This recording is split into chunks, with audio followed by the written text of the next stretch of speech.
All right. Good evening, everybody.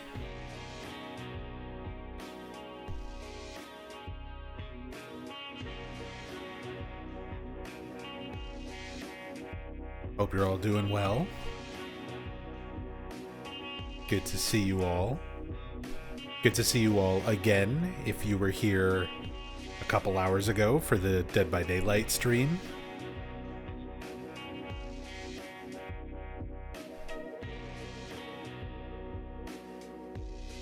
If not, it's all good. You didn't miss much. Just some casual DBD. But yeah, stream schedule is gonna get kind of weird again going forward. My health is improving, so I'm trying to stream a little bit more on some days where I can manage it. And I'll probably split it up between a couple of games. And Dead by Daylight has kind of been on my brain. I was playing a bit of that earlier. But I'm really excited to get back to the Cam Hack playthrough as well. We're finished with Brookhaven. And we're getting to a part of the game that I actually really like in the remake compared to the original, which is the otherworld town streets after Brookhaven. This little sort of traversal segment as you make your way to the Historical Society. Time to spend 3 streams on the diner. I mean, there's a lot more than just the diner. But yeah, I'm just curious to look at the town and the streets themselves, how things look compared to when we saw them in the Fog World.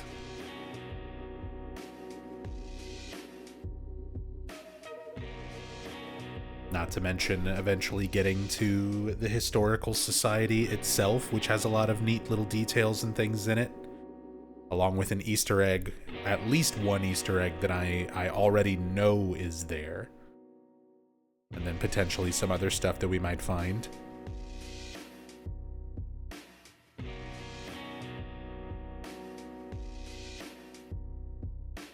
What's up, Bob?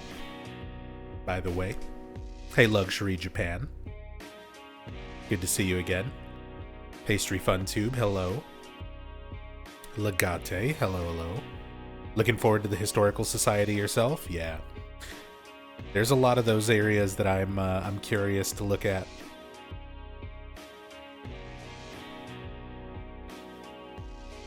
But a lot of interesting stuff before we get there too, because we've got this little traversal, which is also going to take us through Rosewater Park again, the new Angela cutscene that was added for the remake.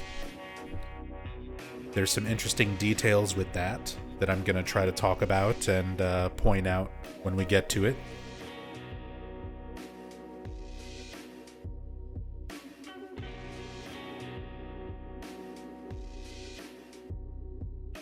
What's up, Hirimi? Hope you're doing good, brother. The 5 stream streak.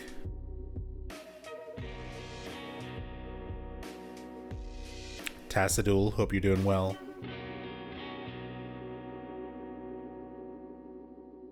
Shadow Cloud with the Super Mario 64 GIF that I can just hear in my brain.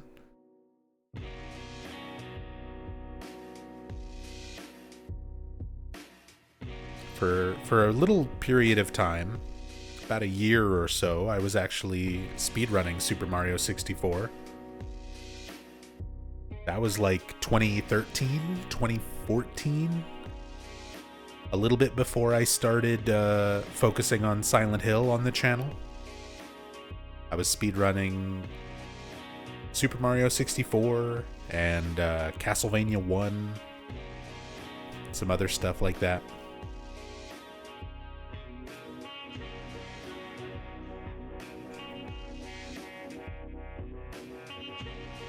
Hey, Count Wolf. Hey, Pablo. Funkadelic Chica, enjoy the lurk. Do what you gotta do.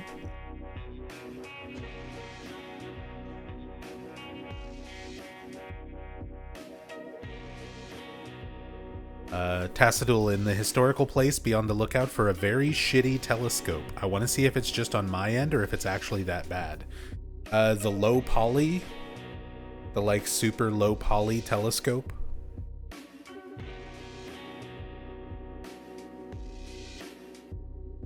Yeah. Didn't we see one on Rosewater Park? But there's... Yeah, I think there's one that's even worse in the Historical Society. When we get there, we'll have to look for it. I mean, we'll find it. What's up, Ayad? Mario speedruns are crazy. Can't imagine how much time it takes to learn.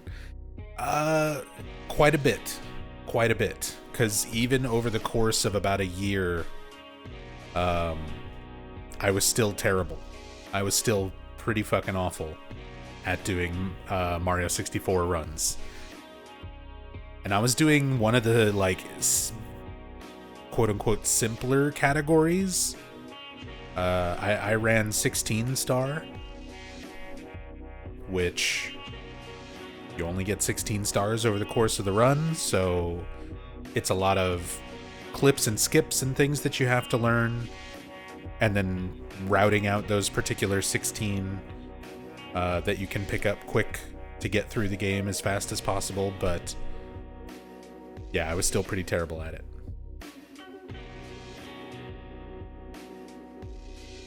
Very high execution game. Even more so these days. It's drastically different now. There's so much new tech and crazy shit compared to 2013 or so when I was running it.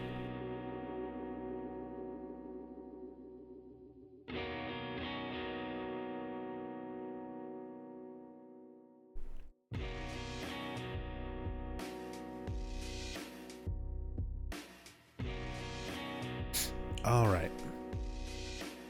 But we're going to jump right into some Silent Hill 2 Remake.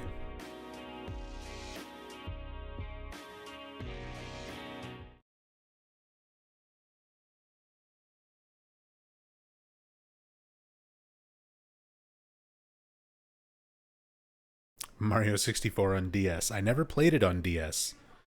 I've only ever played it on Nintendo 64.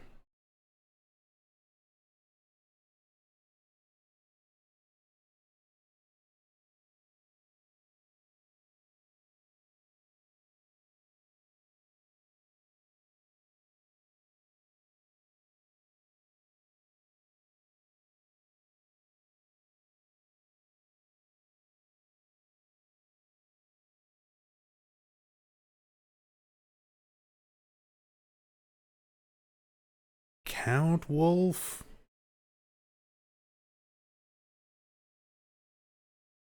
Count Wolf 888.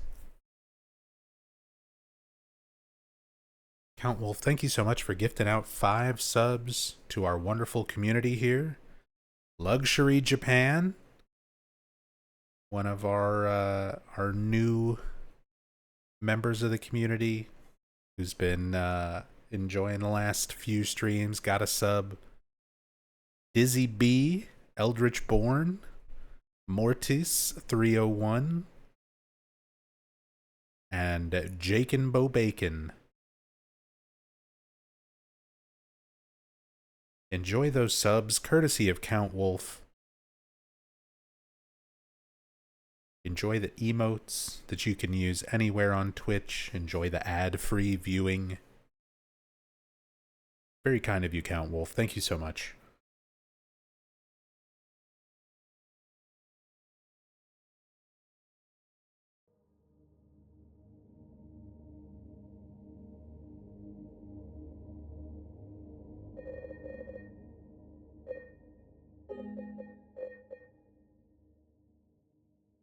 Okay.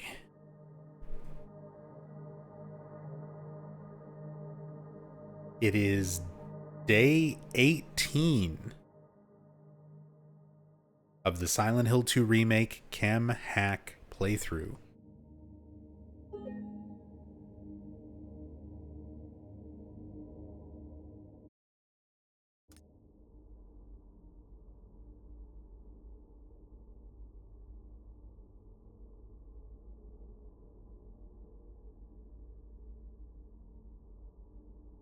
And Count Wolf with 1,000 bits. Thank you so much for all the love and support. Right at the very start. Thank you so much, Count Wolf. Thank you, thank you. Very, very much appreciate that.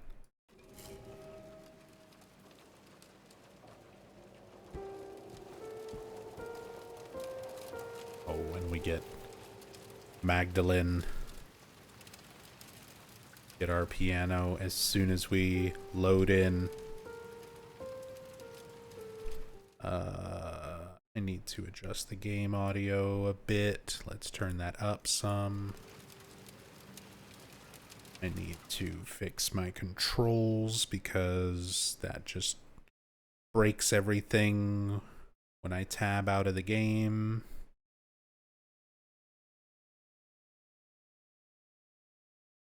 Okay.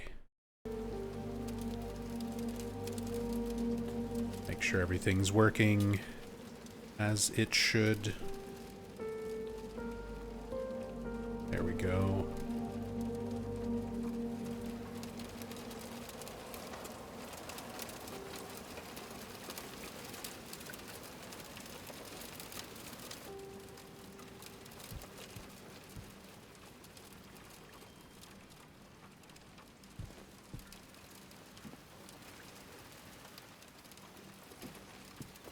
We're finally officially done with Brookhaven.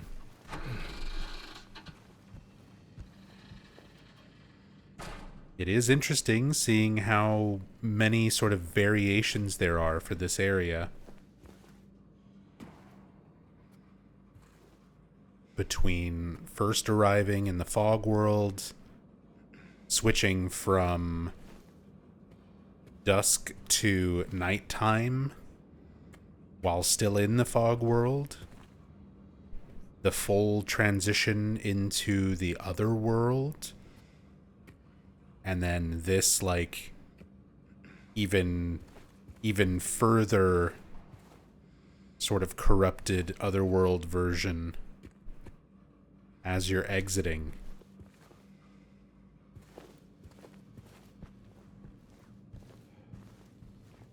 Finally done, he says, before starting dissecting it again. I mean, I'm just taking a look at all these last sort of changes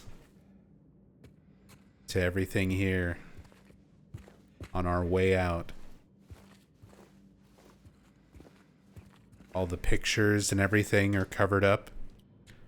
Let's take one look behind here, if we can, where the hospital picture showing the nurses sitting on the stairs and Mary was at.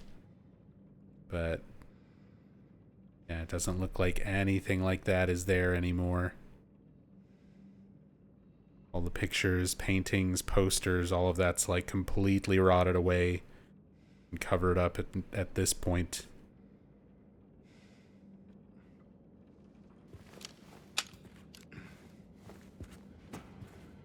But we've now got an entire town. Well, maybe not the entire town. There's a lot of it that's not going to be accessible anymore. Got street lights breaking as soon as we walk out. Kind of showing how ominous, how much darker and more corrupt everything has kind of become in the town itself. We've got a lot more monsters, manifestations, wandering the streets now.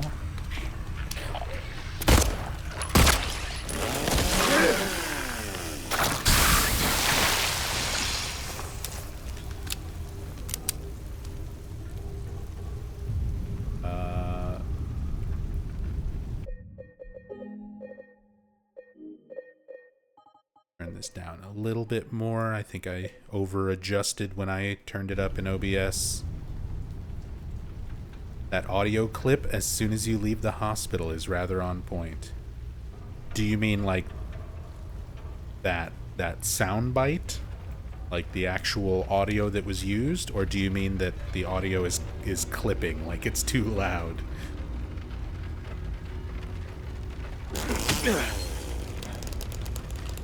Because yeah, let me know if things need to be adjusted.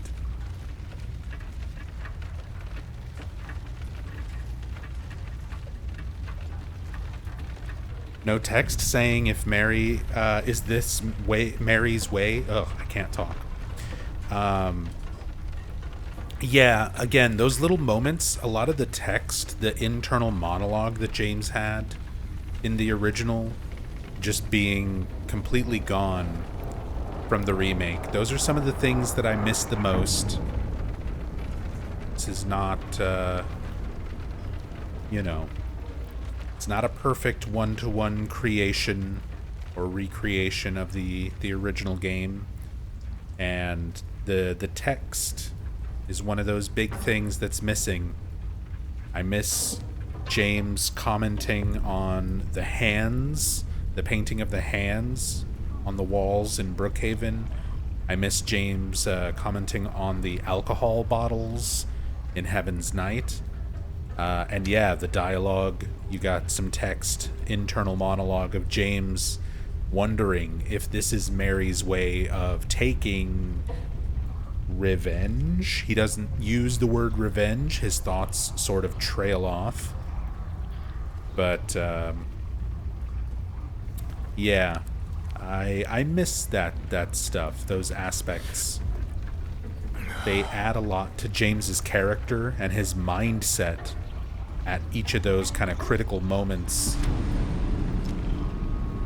throughout his journey.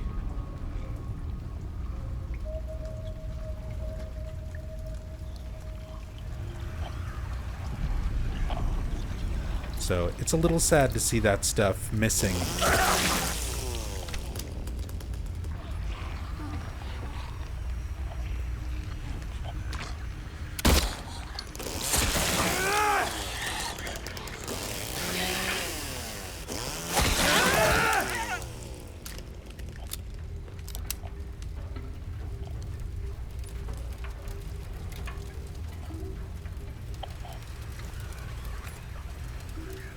Pick up all these things.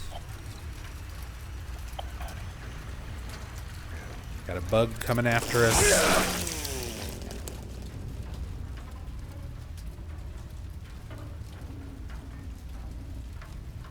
Got this super run-down, rusty ambulance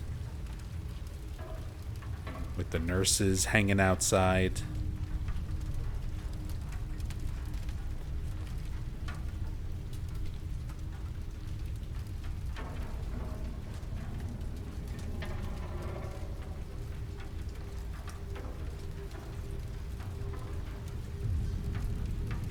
Stretcher just kind of falling out of the back.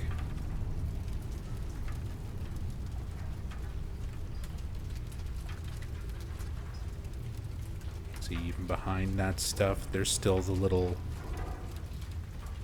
sort of benches, seating areas in the back of it.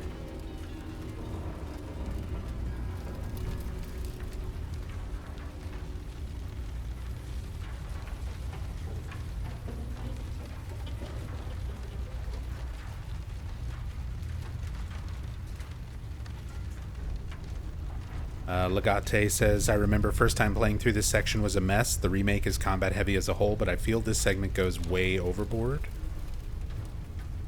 I mean, it's definitely a lot more oppressive, especially when you're not doing New Game Plus and you just have like the super broken chainsaw, the way I'm kind of dealing with it. And Kabi-sama says, to be honest, the segment dragged on far too long without too much of anything distinct to look at or do. See, now that I somewhat disagree on. I really like the design of the town streets for the Otherworld segment as you make your way to the Historical Society. Because in the original, I mean, everything is almost identical. It is just the same assets. It's the exact same town layout. Everything is just the way that it was. It's just dark, you know. It's dark and there's nurses wandering around after Brookhaven. The only little differences and real notable changes you get in the OG are the messages in Bar Neely's. You get the new message that's directed towards James, along with the there was a hole here message. You get the you're going to a different place than Mary. If you want to see Mary, you should just die message. You get, you know, your letter and your wrench, but the buildings and the streets and everything else are like exactly the same. It's just dark.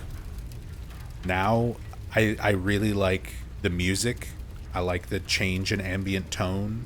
I like the distinct change of like cars being covered up with the medical sheets. More of these sort of bloody hospital sheet barricades. really wrapped around like the entire city. I love the rain.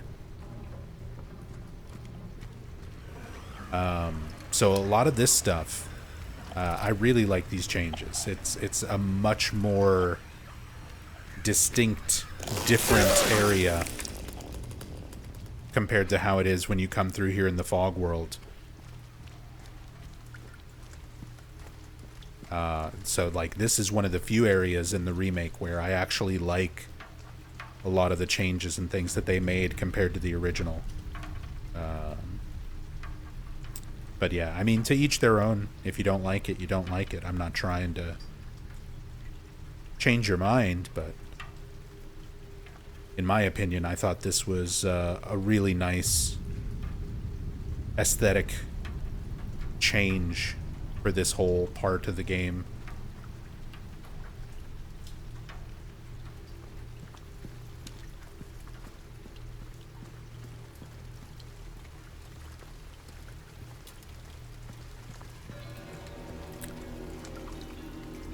Just effectively running through a long linear segment to fend off one enemy after another as you scavenge for supplies. It is fairly linear. But, again, I don't feel like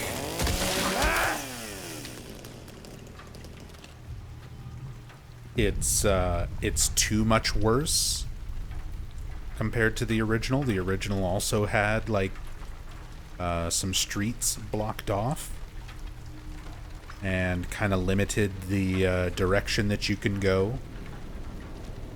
You don't have the return to Rosewater Park element that we have here as well.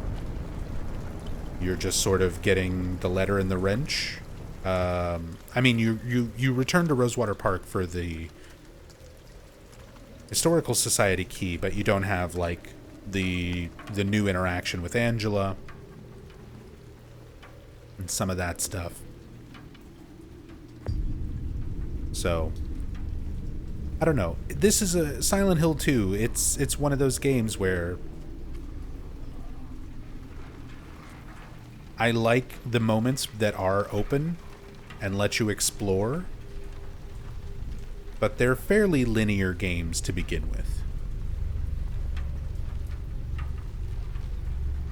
So it doesn't annoy me, I guess, the way this is just kind of a long stretch, especially because how different everything looks aesthetically. But hey, that's the stuff that entertains me. I like just being able to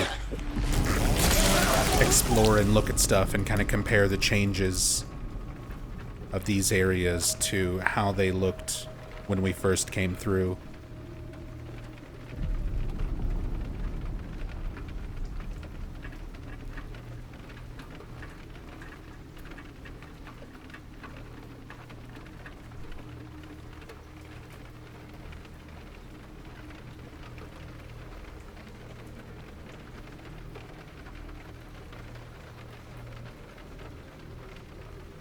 Around some of the buildings and rooftops as we go. Some of these are rendered in, some of them are not.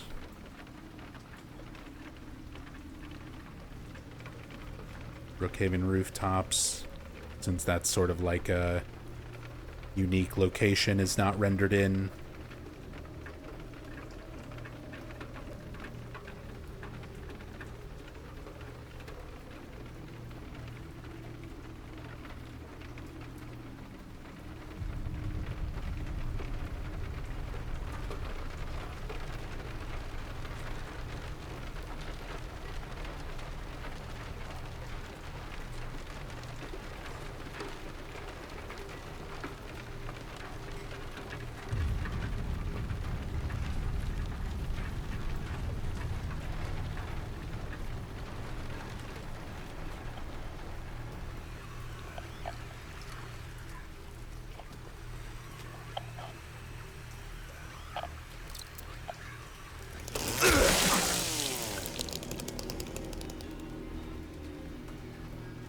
Still got all these creepers crawling around everywhere.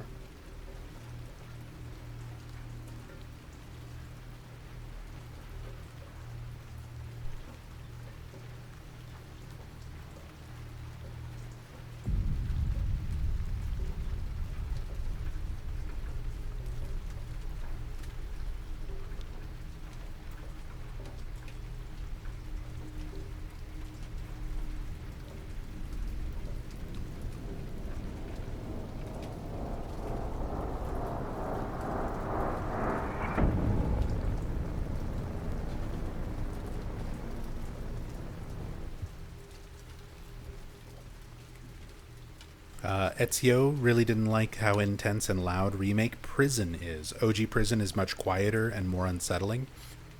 Yeah, the prison...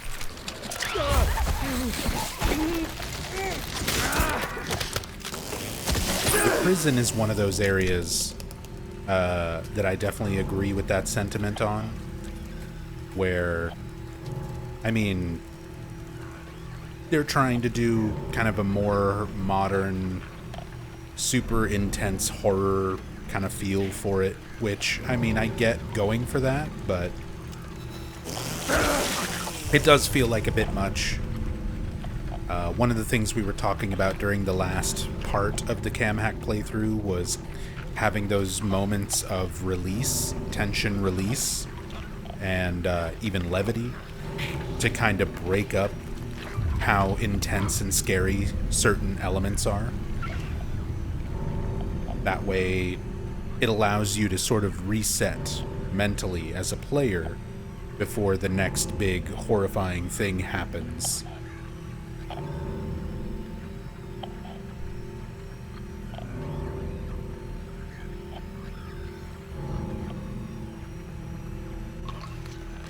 Because you don't really want your horror game to just be constant, intense, you know, interaction and combat and horror, never giving you a chance to breathe because you become desensitized to it.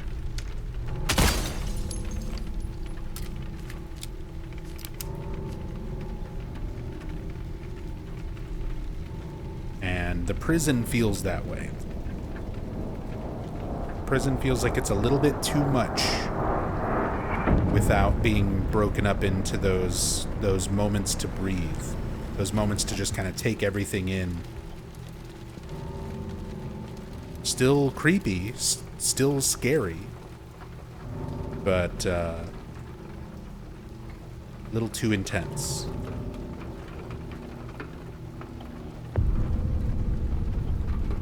Where you really start feeling the overabundance of enemies.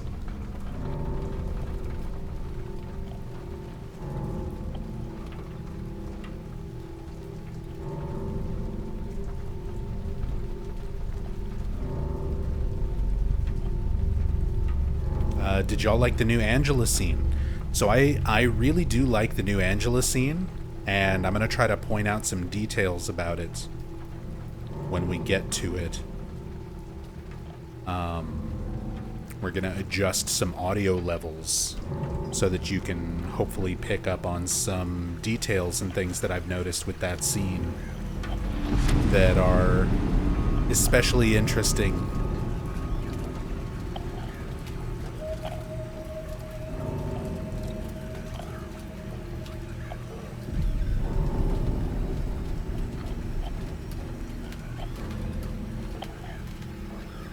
We got quite a bit of stuff to look at along the way.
What's up, Shadow Noises?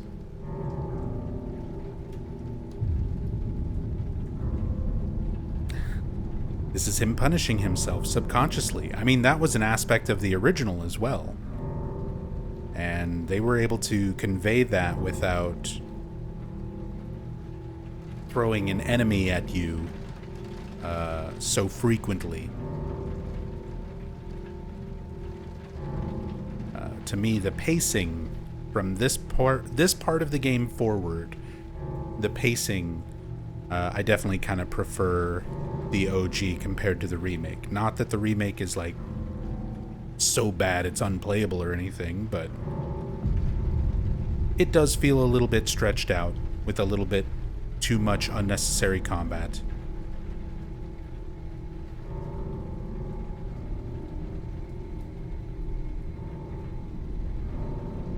But again, I really love just going through these environments in the remake, especially just kind of looking at all of this. I love the darker, more deteriorated look of the Otherworld city streets. No, it's purgatory. It's definitely not purgatory.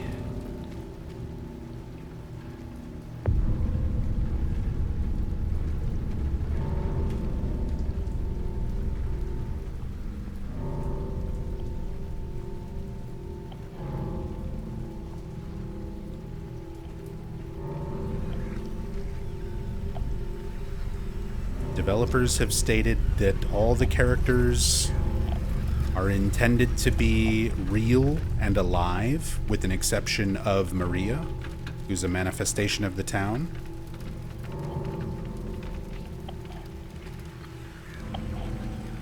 But they are not lost souls living in, purgatory or anything like that. At least not as it was intended by the original developers. But Bloober Team, for the remake, definitely left a lot of things more open and ambiguous compared to the OG, because they have straight up said in interviews that they wanted to allow for players' fan theories from over the years. Like, there's been a ton of fan theories that don't necessarily line up with what the developers, original Team Silent developers, intended. But Bloober Team wanted to still include elements of the remake that allowed players who enjoyed those fan theories to still sort of think about them in terms of the way that the remake was presented. So that's why you've got more things hinting to the loop theory, which was a thing with the original. That's why you've got references to, like, Maria doing, starting off like she's going to do a pole dance in Heaven's Night. That was an old rumor from back in the day.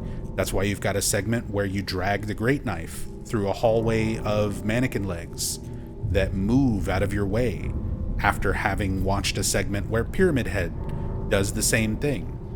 There used to be an old rumor where if you turned off your flashlight and dragged the Great Knife around, monsters would get out of your way because they think you're Pyramid Head. All of these things are not true.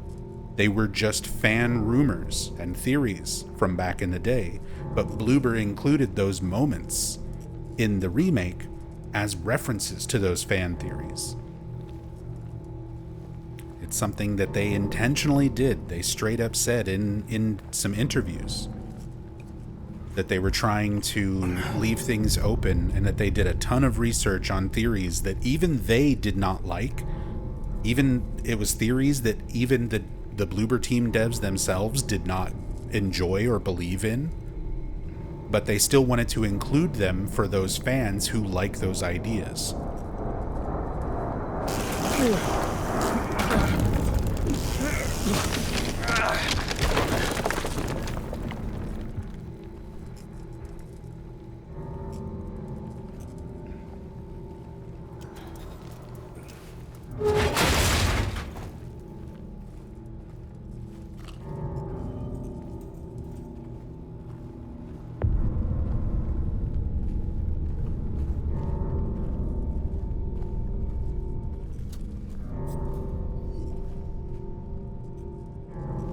Was there any reference to the theory James looking at the player in the bathroom? I mean, as far as I'm aware, no. There definitely are some weird facial animations if you cam hack during that cutscene. So the cam hack mod that I'm using doesn't work during cutscenes, but I've seen some other fans use an Unreal Engine hack where you can manipulate the camera even during cutscenes and stuff in order to show James's face when it's out of view during that intro bathroom scene cutscene. And I don't know if it's just like the weird animations and stuff, because there's a lot of weird animation stuff that goes on when it's like not on camera. That's not intentional. It's just they don't need to bother fixing weird rigging problems and animation problems if something is not meant to be viewable to the player normally. So James has these weird like face twitches during that scene, and of course you've got some fans who read a little bit too deeply into that kind of stuff, but hey, that's the Silent Hill fandom that we know and love. Reading too deeply into things. I'm guilty of it. I've spent a lot of years playing and researching these games and analyzing them. Basically 25, 26 years at this point. And I've gone through that phase of my life already of over-analyzing and kind of overthinking things. And I've reached a more point of realistic clarity now, and for the last several years of kind of understanding intent, developer intent and intentions a lot more than just coincidental animations, limits of resources, things that are the way they are just for the sake of being weird or creepy without deeper meaning. Those are things that you have to kind of learn to accept are a part of this series. And when you're a super obsessive fan who kind of overanalyzes everything for so long, it can take you quite a long time before reaching that point of understanding and accepting not everything is that deep, you know? Oliver 137, thank you so much for the Prime resub. Welcome back.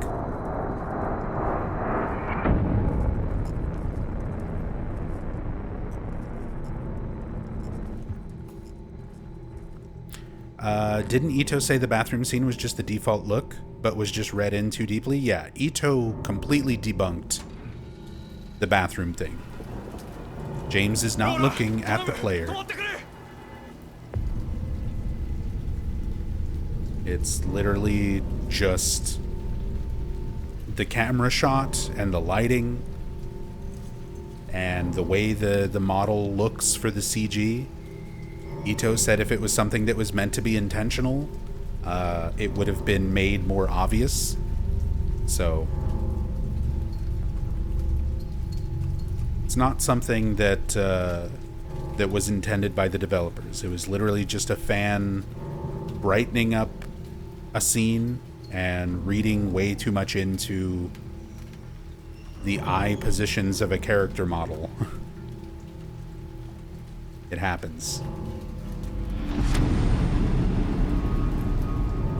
The same way we've had fans like Rachel Ashman thinking that the reflections in James's eyes were intentional because they don't show Maria, and they're proof that Bloober put in this extremely subtle detail to show that Maria is a manifestation. And in actuality, if you just look at the way the game engine works visually, reflections don't work that way. There are dynamic reflections on characters' eyes. You can see this alleyway and the light sources in Laura's eyeballs reflected, but they don't reflect interactable items like health drinks or items that you can pick up and look at, and they don't reflect character models of any kind. Now, that's the sort of thing that if I had discovered that detail, I would not immediately go and post it as like, look at this incredibly subtle detail that Bloober did with full intention. What I would do, and what I have done, is I would open up my mod and I would look at several different scenes where there are multiple character models looking at each other and see the way the reflections function for characters who are confirmed to be real, such as Eddie and Angela. And if Maria not being in the reflections of somebody's eyes was an exception to a detail that was in the game, in something as subtle as characters' eyes reflections, that would be something where you can say this was intentional. They went out of their way to make went out of their way to make everyone's eyes reflect other characters except for her, that would show more intention. But that's not the case. So it's one of those things where when you look at information like that, especially coming from people in the community, there's a lot of people like that particular fan who will just straight up post stuff for clout. They like being popular. They like getting people to like and retweet their things on Twitter or upvote their posts on Reddit. So they will be disingenuous about how they present information.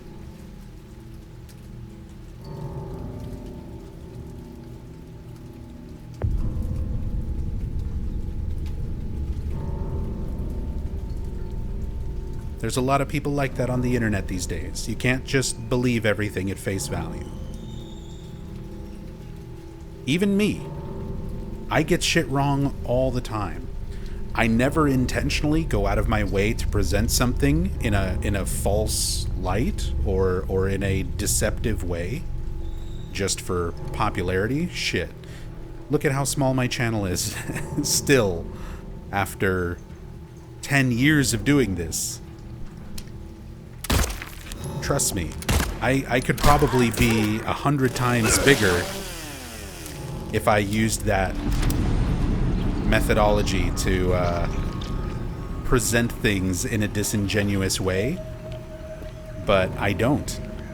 I present things as I find them. I present my research and findings simply as they are.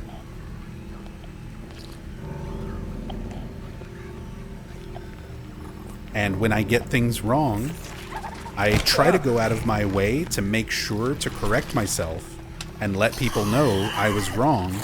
Here is the actual correct information.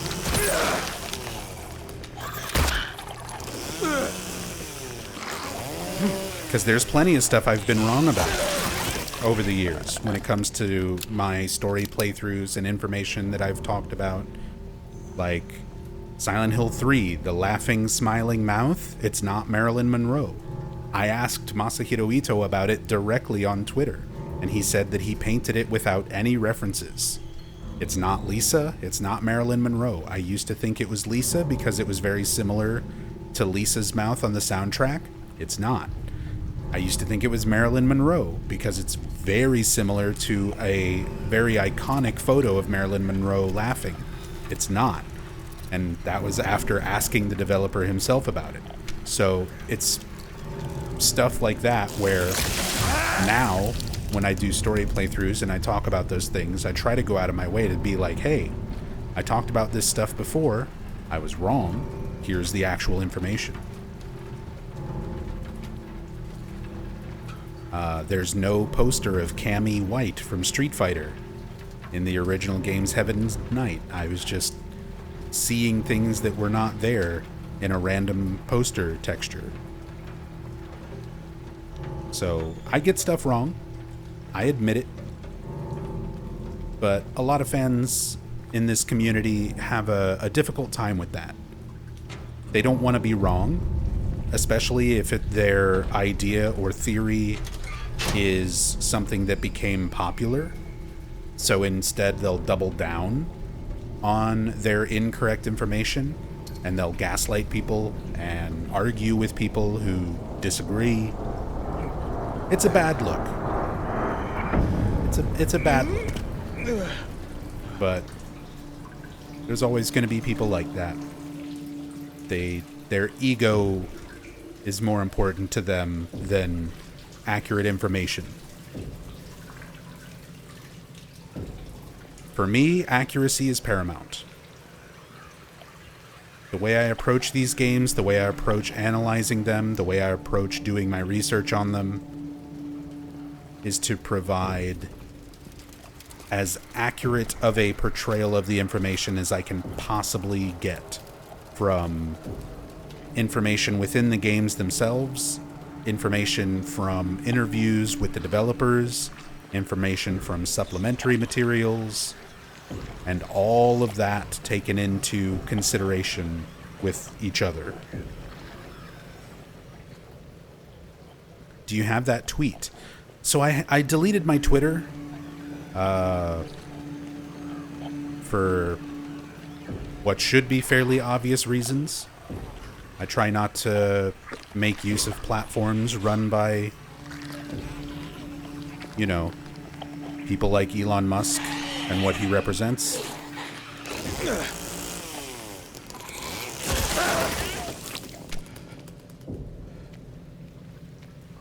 So, unfortunately, a lot of those interactions and tweets and things are gone. And I don't know if I've got screenshots of it or anything from when that interaction happened. Because there's been a few times where I've interacted with people directly on Twitter to clarify information. I've talked to Ito a few times. I've talked to Roger Avery, who was the scriptwriter, co-scriptwriter for the first Silent Hill movie. I had some conversations with him to clarify a lot of the Centralia misinformation. So, stuff like that.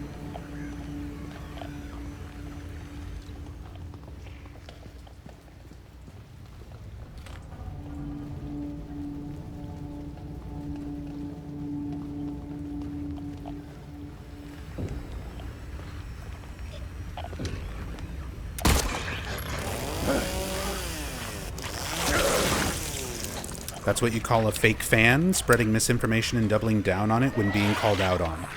I wouldn't go that far. I wouldn't go that far, Bobs.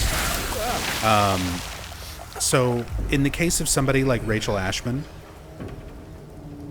I don't doubt that she is a legitimate obsessive fan, not too dissimilar from myself when it comes to this series, especially with Silent Hill 2 Remake, because she's put in a lot of genuine effort and work into pulling assets and viewing things and posting a lot of her findings. A lot of the stuff that she found was a big inspiration for why I'm doing this cam hack playthrough myself in the first place. So that stuff takes... You have to be a real fan to want to dig that deeply in the first place. What I think is that people are easily corrupted by money and popularity. Very simple, tale as old as time. People get a little bit of money, get a little bit of popularity, and it goes to their heads. And then all of a sudden they care more about maintaining that popularity rather than the passion that drove them to do that research in the first place.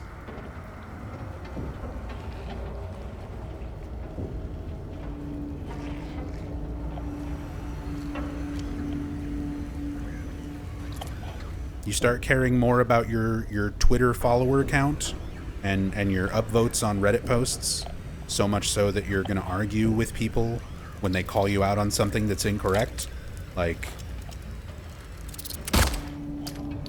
That's when things get ridiculous. The same way you could make that argument for Alex Shepard, the former Silent Hill Wiki administrator, who infamously posted several edits to the Silent Hill 4 wiki, claiming that Walter Sullivan was a victim of genital mutilation and circumcision, and how Silent Hill 4 is all about the atrocities of American culture and circumcision and all of this and all of that. Like, that person was one of the most highly regarded and contributed the most to the Silent Hill wiki over many years. They went out of their way to post a lot of very particular, specific, and accurate information, and then somewhere along the line got so caught up in their own, I don't know, false sense of morality that they just had to drive home this point that simply was not true. And instead of just admitting that they were wrong, they would go out of their way to argue and re-edit the wiki and try to get rid of moderators who disagreed with him and like all this crazy stuff, because they cared more about their position as like this well-regarded administrator rather than providing just accurate information anymore. They cared more about this cause that they wanted to fight for than just posting necessary, accurate Silent Hill information.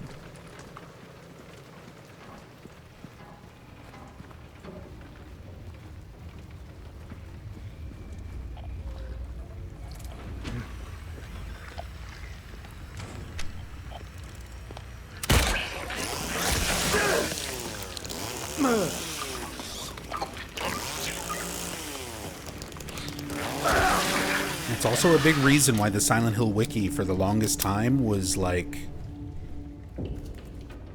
not really a great source of information. It's much better these days. But for a long time it was filled with administrators and moderators with similar mindsets, not quite as extreme as Alex Shepard, but people who still presented their theories and interpretations on a wiki as fact, and would just argue and insult anybody who dared to dissent against them. So that's the kind of stuff that is just like, it goes too far. It goes way too far. People at that point, you're not caring about the integrity of the information you're presenting. You care more about feeling like you're right and having people agree with you, which should not be the driving force in what you do. That should not be what you strive for.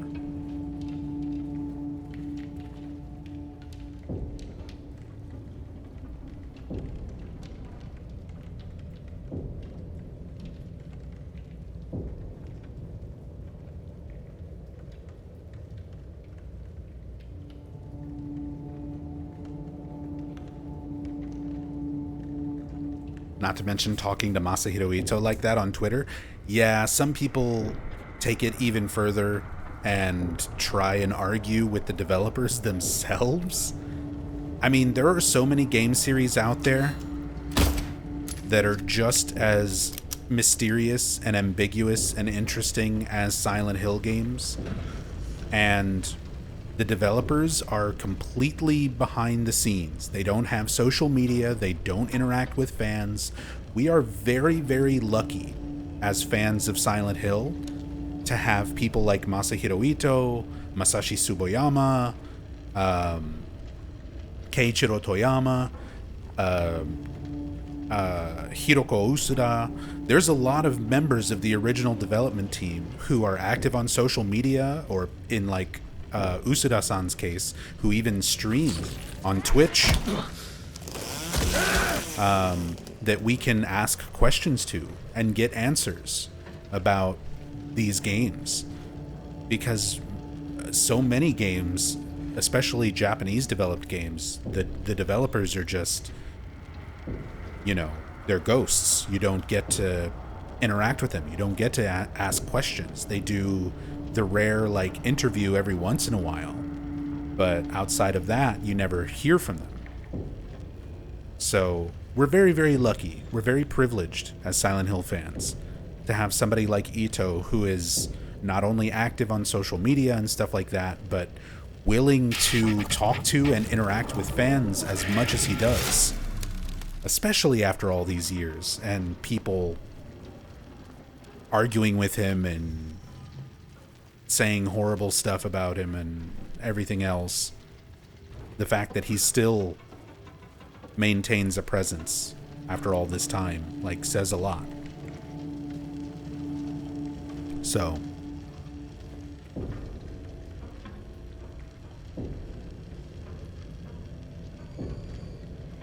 definitely shouldn't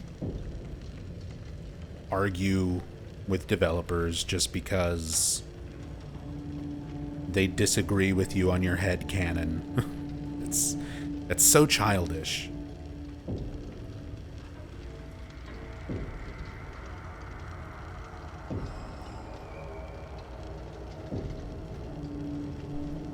Them polygons, baby.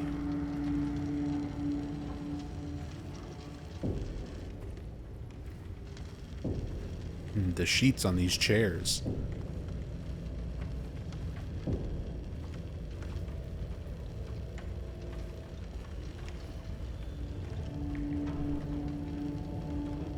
Ito's a good guy. Ito is a good guy. As said, I've asked him questions and had little interactions with him. And he's always been super polite and answered my questions. And again, a lot of developers are not like that.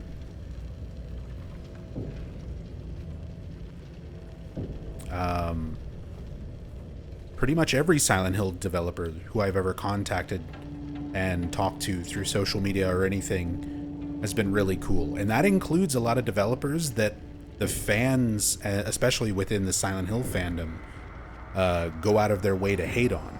People like Tom Hewlett. Even I'm guilty of kind of slinging too much dirt towards Tom than what he deserves.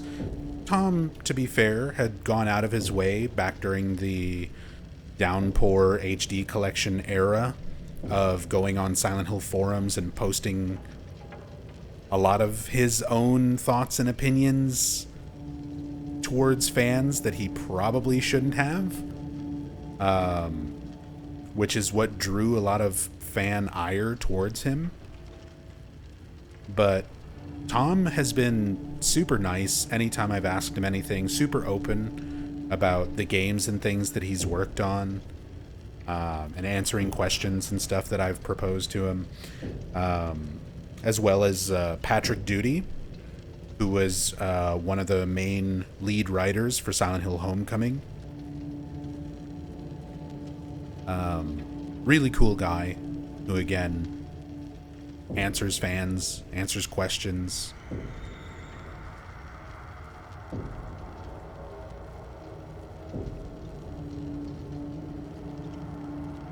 Your eyes tell it's not me. So many days. Yesterday, Oliver's night. Tearful time. Mechanical flower. The careless kiss. Andy G. Harvey. Sunless eyes. Random hitchhike. Not enough stars. T.T. Holmes.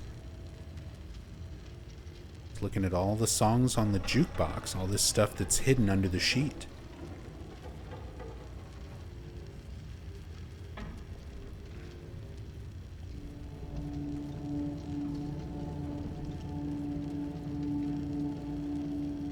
The real Silent Hill experience guys are very guilty of sicking the fan base on him. Unfortunately, yes. And I understand their sense of humor was very rough and abrasive, and they definitely took a lot of what they were saying way too far, to the point where fans watching those videos took it way too seriously and went after Tom. Like, that kind of stuff is another example of just taking things way too far.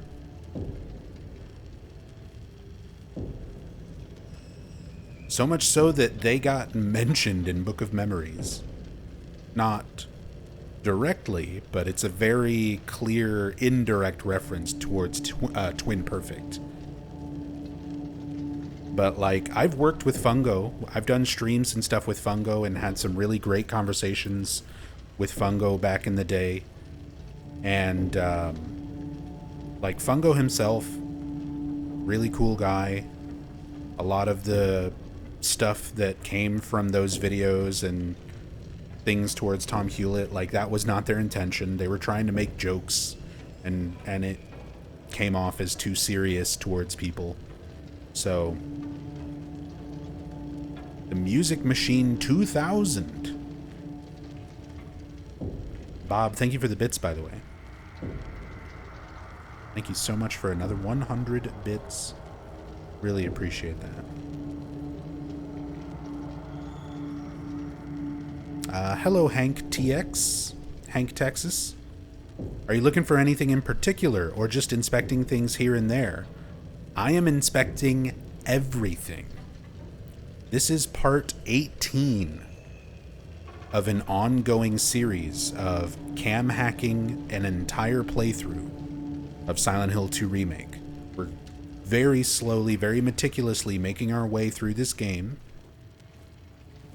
using this free cam mod to look at every little texture, every little detail, everything that we possibly can in every environment throughout the entire game. So, we're 18 streams deep, and we're like just about at the halfway point of the game. I would say Historical Society is about halfway. We're almost there.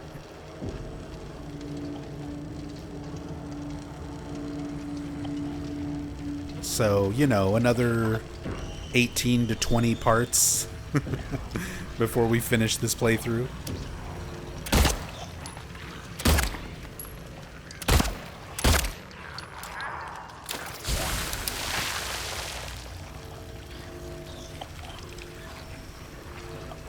Feelings on Silent Hill F? I've got a video.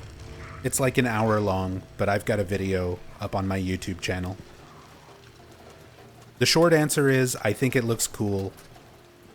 I just hope the story and stuff ties into the series' established lore in a meaningful way. And the combat looks a little bit janky to me. I don't like the hit stun on attacks, where like every time you hit something, the animations like slow down. But other than that, I love the aesthetic. I love the sound design. I love the character models and the creatures. And I'm very much looking forward to it. But yeah, if you want my full thoughts, I've got a whole hour-long video up on my YouTube if you want to check that out.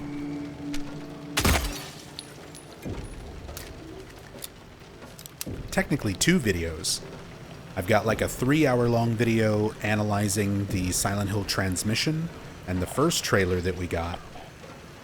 And then I've got the most recent 1-hour video analyzing the release date trailer and gameplay.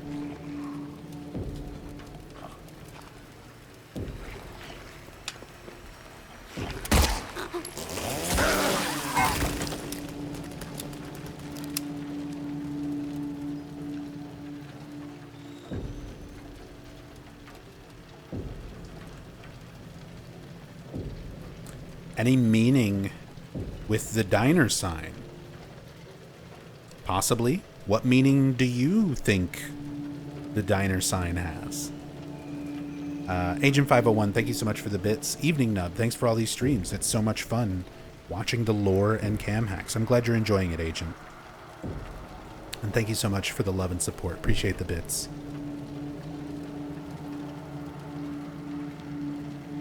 And we're getting more info coming up. Yes, in like 2 days, there's going to be a Konami presentation where they're going to be talking about Metal Gear Solid Delta as well as Silent Hill F. So, if possible, I'm going to try to stream that live whenever it happens.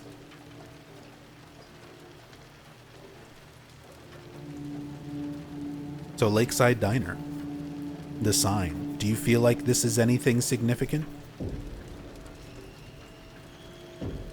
A, S, and I are the letters that are burned out. L, K, E, D, E, and then diner are all still brightly lit. I think it's just kind of a interesting visual set piece, personally, that draws the player in the correct direction while going through these streets. It's also just a new location. There was no lakeside diner like this in the original Silent Hill 2. The diner itself, the way it's modeled, looks very similar to the diner at the intro part of Silent Hill Downpour. And I do feel there are a lot of things in these games, specifically in this remake, that are designed in such a way to sort of reference or bring to mind aspects of other games in the series, not just the original Silent Hill 2, but references to Homecoming, Silent Hill 1, Silent Hill 3. There's a very direct reference to Silent Hill 3 in the hotel, or in the motel Jack's Inn, where it's a recreation of the motel room that Douglas and Heather stayed in Silent Hill 3, which we'll be revisiting soon because it's going to be different now that we're in the other world. There's a new little Easter egg there. So there's a lot of things like that that are designed, I think, specifically to kind of invoke memories of the other Silent Hill games. And this very, very much reminds me of the diner at the beginning of Downpour.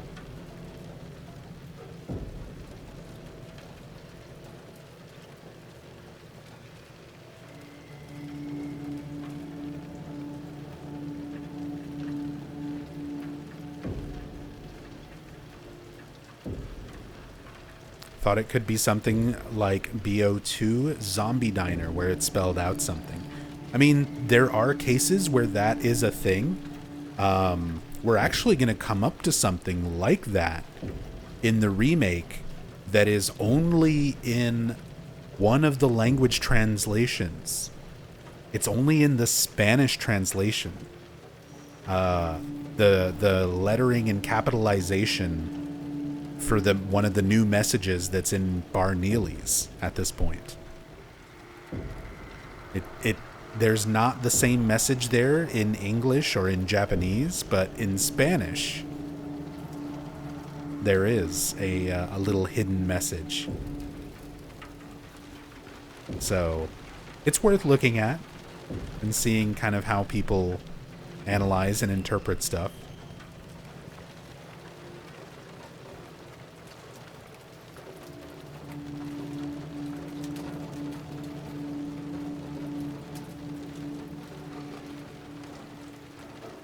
En español, sí.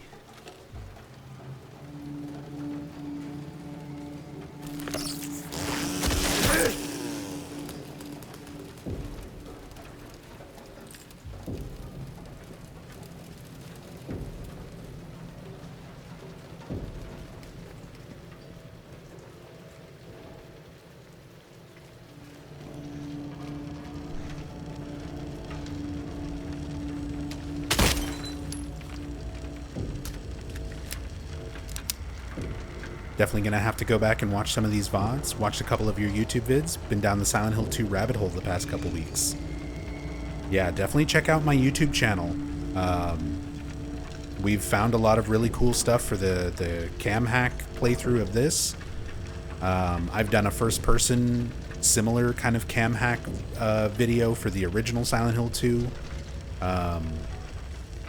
I've done, if you've not seen my Silent Hill 2 Iceberg, very in-depth, covering a lot of different topics for Silent Hill 2, mainly focused around original Silent Hill 2, but a lot of it applies to the remake as well. If you feel like going down that rabbit hole even further. I've got tons of videos on the subject.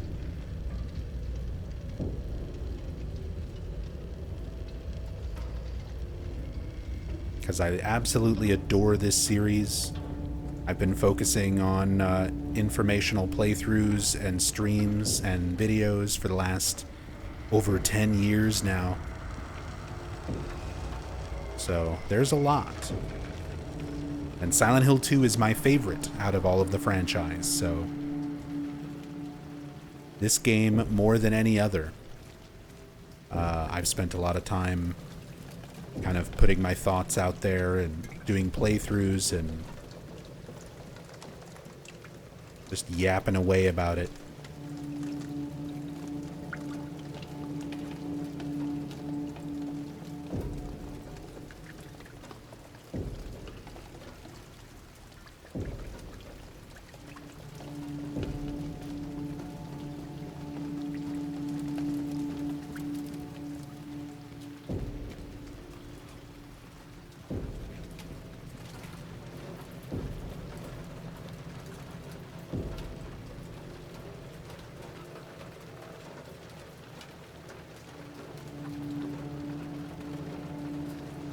We've got a school bus, clearly a reference to Midwich in Silent Hill 1. Even though it's not the number 7 bus, which is the kindergarten cop replica bus from the original Silent Hill.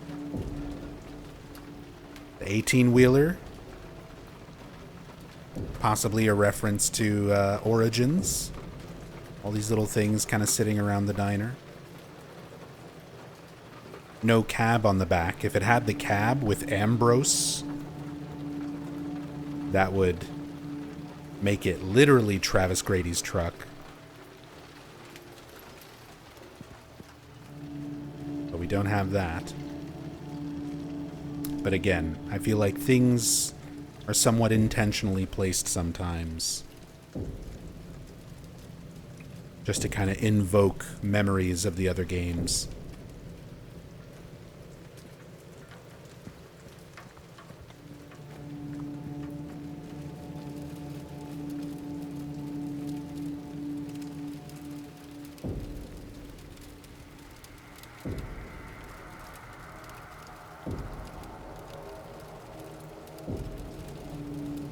Istran? Istran? Some of these we've already seen. The cans of coffee, the cans of macchia tea, the tuna cans. Don't know if we saw this. The Istran spray can, whatever it is. Even things that are seemingly mundane are worth taking a closer look at. You never know where you're going to find some interesting little details and Easter eggs. I mean, we found an Easter egg on the nutritional facts label of the ice cream bucket that Eddie was eating out of in the theater. So, you really never know where you're going to find some cool stuff.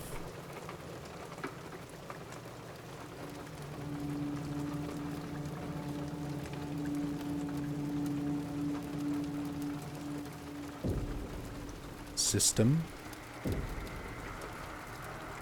Any different license plates? So far the license plates have all been the same as ones that we've seen before.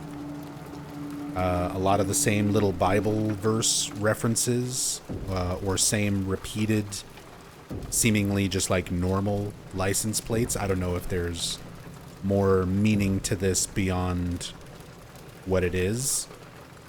But we have seen 3ADW before.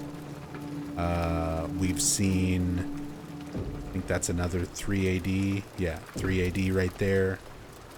The one on the truck was Lemagetton's Bible verse reference. We've seen that on some other vehicles. So, yeah, there's another Lemagetton's.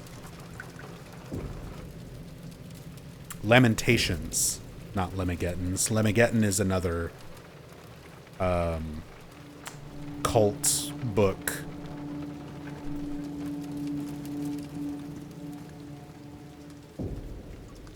Before I misspeak here, because I was doing research on that particular book, The Lesser Key of Solomon, also known as the Lemageddon, goes hand in hand with a lot of biblical writing.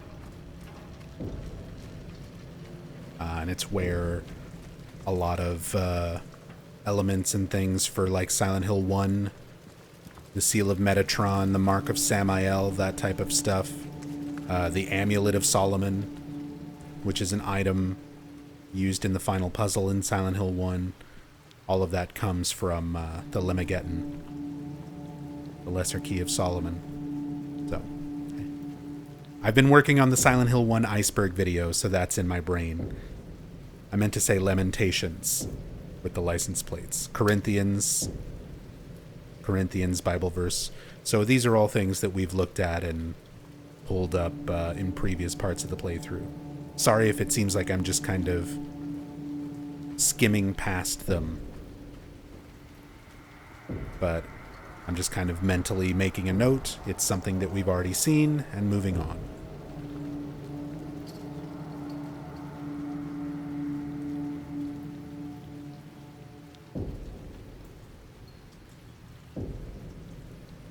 Maurizio, hey Nub, I don't know if you answered this already, but why does it change from the fog world to this rust dark type of world? So, the way the games have been designed ever since the very beginning, they were meant to kind of mimic the sleep cycle, the human sleep cycle. When you first lay down to go to sleep, when you slip into REM sleep, and when you're in a full-on dream state. So in the Silent Hill games, you most often are going back and forth between the fog world, which is sort of like your light sleep, and the other world, which is your full-on REM sleep, or nightmare, or dream-like state of being, state of mind. With the real world sort of being the sense of being fully awake and conscious, although it's extremely rare across the series that reality is ever actually seen or perceived. You're almost always seeing a distorted version of reality. Either a very light level of distortion with the fog world, or a very heavy, full-on delusion like the other world. But the developers have commented that the changing of the environments between those types of reality, those different sort of layers of reality, were meant to illustrate sleep cycle.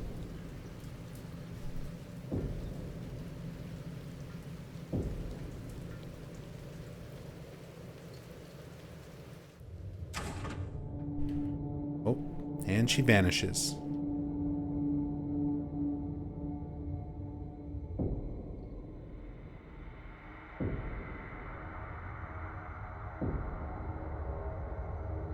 No mandarins until we actually walk in there.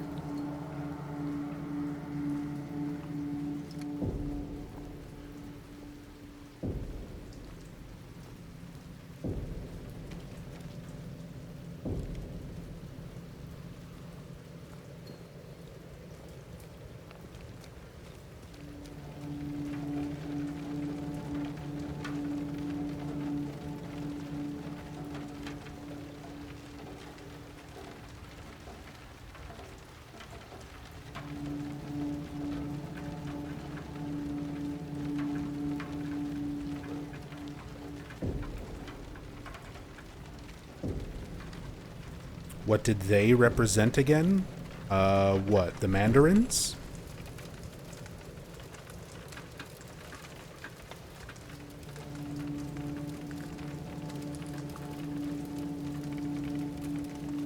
The new enemy? I mean, Mandarins are from the original. I guess we're about to encounter them for the first time in the story progression. But Ito has commented on stuff like that. The Mandarins being underground, sort of being under your feet, not something that is up and walking around with you, as sort of representing James's subconscious. The truth being something that is still buried. It's still below his layer of perception. And the mouths on their arms, and just the use of mouth imagery in general throughout the game, like on Flesh Lips, on the Mandarin's arms, in all of those instances are meant to represent Mary when she started becoming verbally abusive towards James in the later stages of her illness. She started lashing out towards James, saying some very nasty things about him. It's what eventually drove him to drinking and not visiting, because he sort of couldn't stand seeing the Mary that he knew and loved deteriorating into this sort of monster, in her own words, the way that she writes about it in her final letter.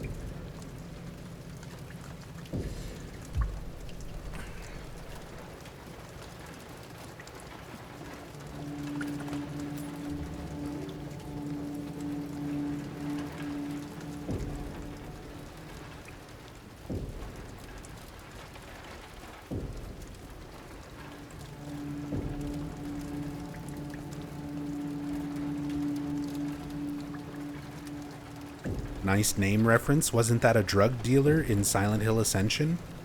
Tassadul is the drug dealer in Silent Hill Ascension. The Blood Mage. That was Tassadul. We have an honest Silent Hill celebrity in our midst.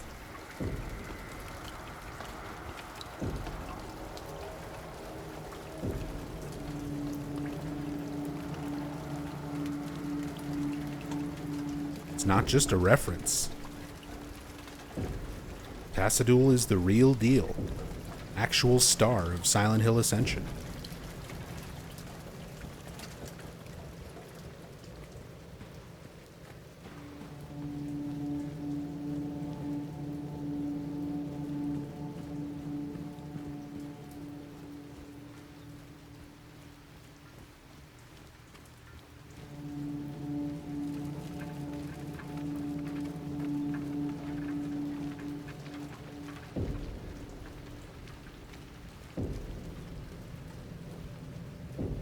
Someone summoned me from my slumber. I was just informing them of your celebrity status.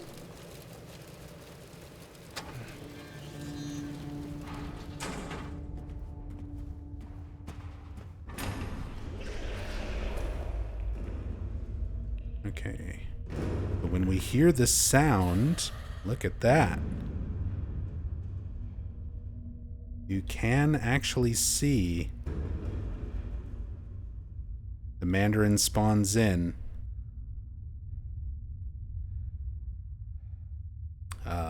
One second. I need to fix my controls. Please don't crash my game. It seems to help when I don't have OBS capturing,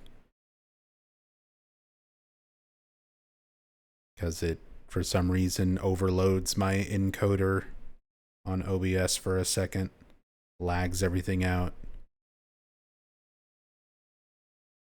Here we go. Try and teleport James a little bit closer here. We can look at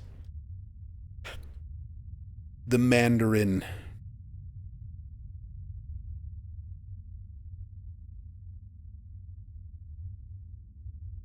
Even the mouths themselves, like it is Mary's mouth.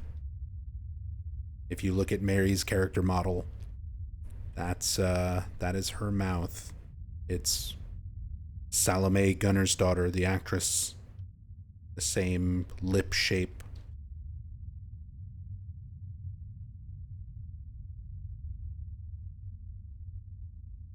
The same sort of marking of the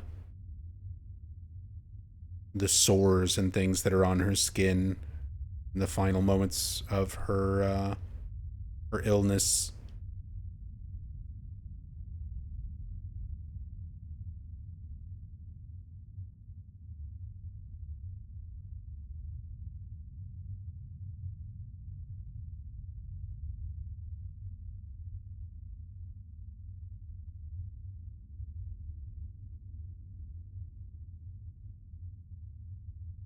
And the enemy design would eventually be modified. The original Mandarins, anyway. Oh, look at the curled up toes and everything. But yeah, this enemy design would eventually be modified and somewhat reused in Silent Hill 3, rebranded as the Closer.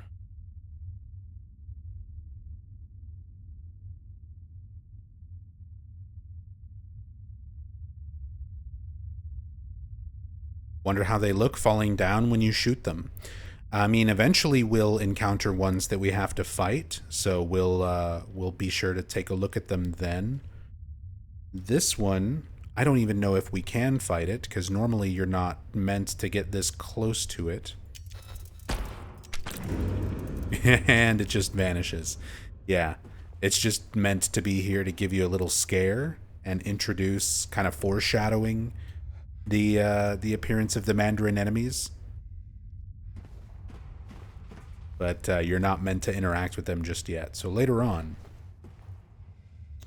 once we actually have to fight them, or have the opportunity to fight them, we'll get to look at them in a little bit more detail, their animations, what they look like when they fall.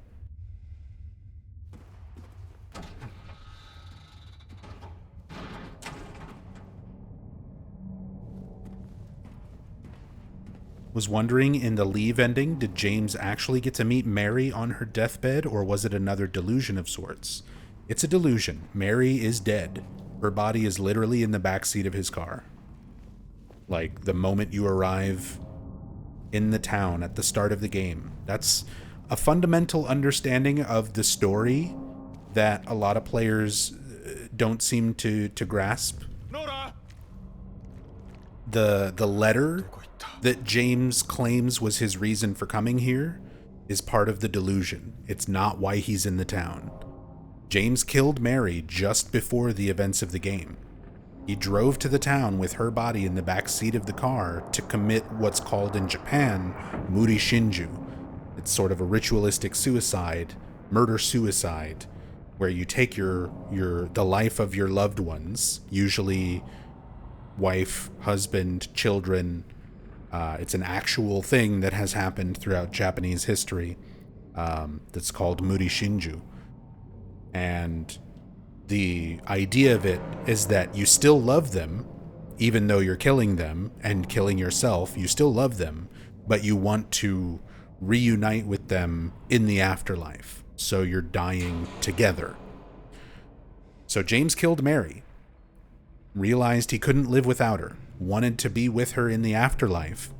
So he chose to put her body in the back seat and drive to the town, take his own life. When he arrives in the town's power causes James to have a delusion. And the delusion is the letter. It completely replaces his actual reason for coming to the town. He blocks out the reason for being here, which was suicide over guilt. Is she in the back seat in every ending? She's in the back seat in the intro. Regardless of what ending you get, that is a confirmed part of the story canon. Like, she's there. Her body is here with him. So that moment of James sort of confronting her in the end, like, the town is able to manifest aspects of Mary. That's how Maria has come to exist. She's a combination of Mary's thoughts, feelings, and memories, along with James's own personal desires and wishes. She was born from James's wishes, which was why that's the name of the sub-scenario for the original game. But yeah, that is... him confronting Mary at the end is still the town's power. It's either the town manifesting her and allowing James to have that moment, that sort of moment to interact with what's left of her memory, her spirit, or it's entirely his delusion. That much there is some debate around. But her being in the back seat is a confirmed canonical part of the story. And has been for many years.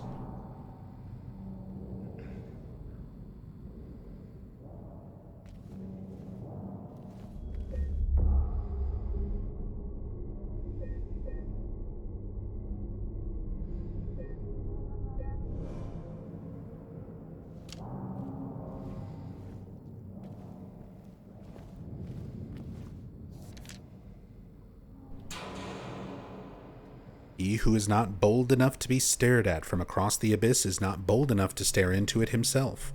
The truth can only be learned by marching forward. Follow the map. There's a letter and a wrench. Same as the note you find in the original Silent Hill 2, although you find it in Brookhaven. As you're leaving Brookhaven, that is the original timing when they give you this memo, along with the little map showing you where to go and get it.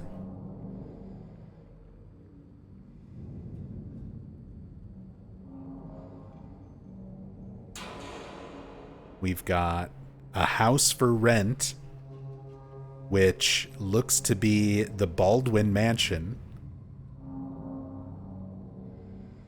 We've got Quiet Cocktails, an advertisement from the original Silent Hill 2. Pete's Bolorama, family weekends, food, drink, great time. Another advertisement from the original. And of course, Pete's Bolorama, where the original game had James meet up with Eddie and Laura. You get the famous, how can you sit there and eat pizza line. Lake Toluca. Boat rides, 60-minute public tours, good shot of Toluca Lake with a little boat on it. Not the Little Baroness, which was a much larger ship, just a little tour boat. Spring Lake, boat hire, Toluca, here with license, save the date and get on the lake. Go kayaking on Toluca. The Toluca boat launch, the Toluca Marina, which is right next to the Historical Society. Look at the dirt and stuff that's under James's fingernails. We need to take another look at his character model now that we're done with Brookhaven, see if anything is updated. And the Lakeview Hotel, it will be your special place. That's a new advertisement created for the remake. And referencing dialogue from the original in the remake as well, of Mary calling this her special place.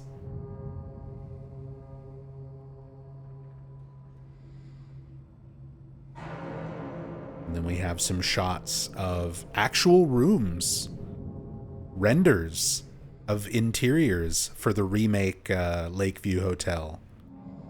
We'll actually be inside these rooms when we get to the hotel a bit later. And a good shot of the outside with all the gardens and the design of the hotel in the remake. Because the remake hotel is redesigned. It looks very different from the Lakeview Hotel in the OG. The remake designed their version of the Lakeview Hotel after the real-life Stanley Hotel The Stanley Hotel was the real life inspiration for the Overlook Hotel, which is from Stephen King's novel The Shining. It was also used as the filming location for the Overlook Hotel in Stanley Kubrick's film adaptation of The Shining. So you can actually go to the real life remake Lakeview Hotel if you go and visit the Stanley Hotel.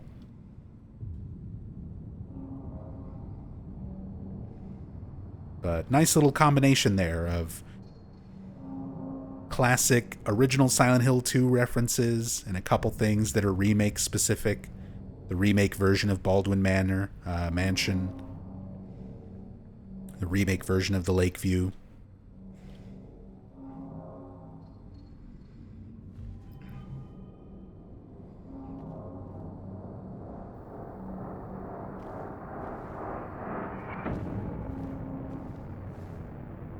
Let's go ahead and save it. I know we saved it, but let's make sure we've got something just in case I start clipping around into places I shouldn't be and the game crashes. Like up there.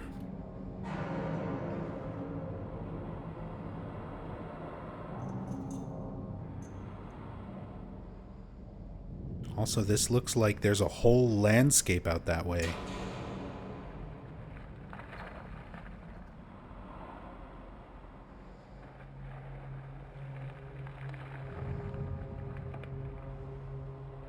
Let's go see.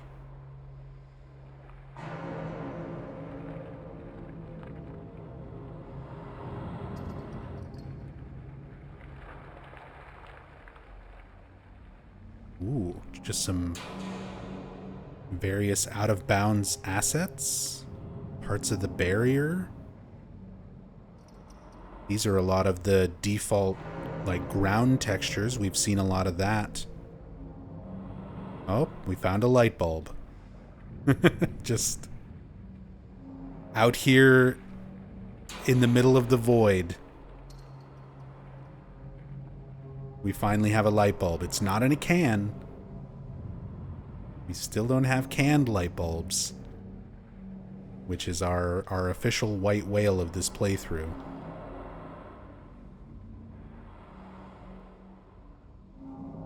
We got us a cube. Untextured gray cube. My favorite.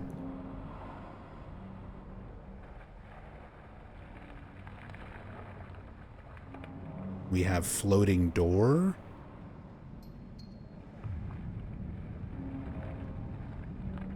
This, I think we looked at before, actually.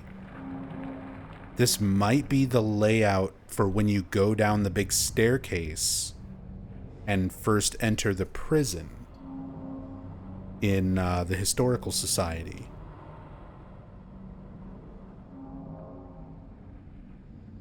Oh, there's like a lantern over here. We just made a save. Let's see what happens if we teleport James over here. Oh! Oh! It's Rosewater Park without the details loaded.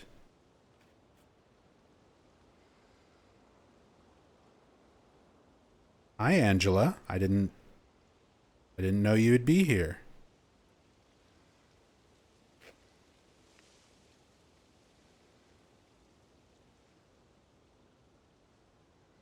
Doing okay? Seen some shit?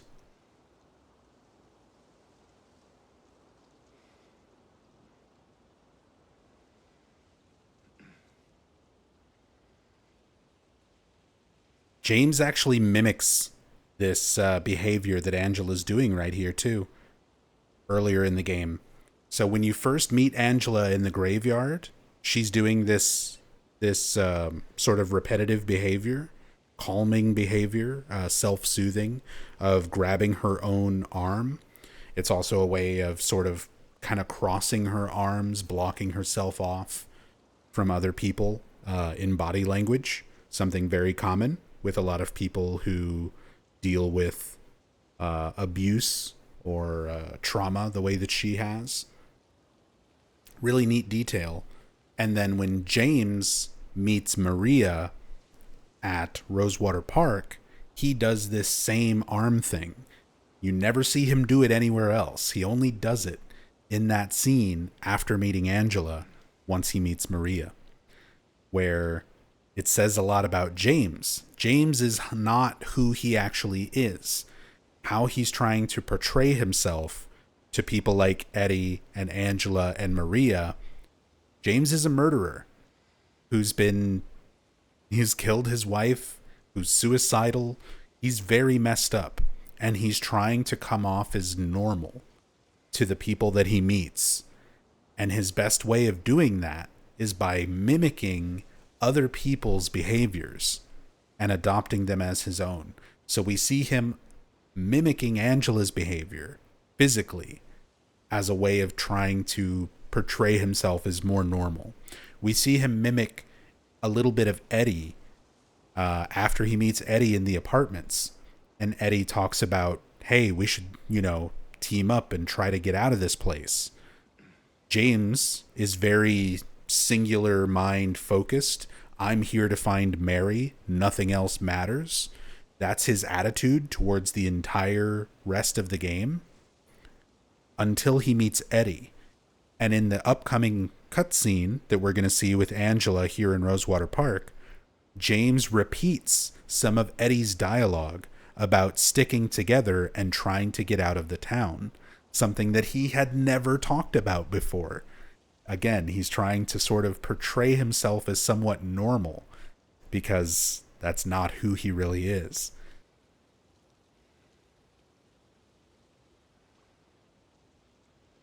Some really cool detail stuff with a lot of the character behaviors that they've added for the remake. Things that they were able to convey much more clearly with much, higher resolution character models and much more accurate mocap, the motion capture and facial acting that just wasn't really available back in 2000, 2001 when the original game was developed. Like, they still had mocap, but it was a lot more basic, a lot more rudimentary.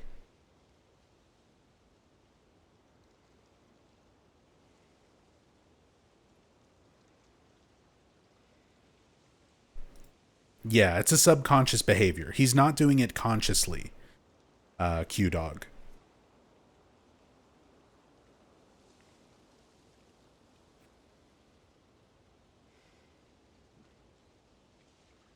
Well, before we start looking around here too much, I just wanted to clip out of bounds and look at some of these environments. And I'm going to do it again.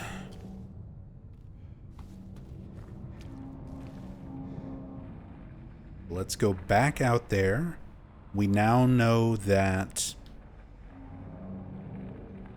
that lamppost right here, this is all Rosewater Park. So where was the door?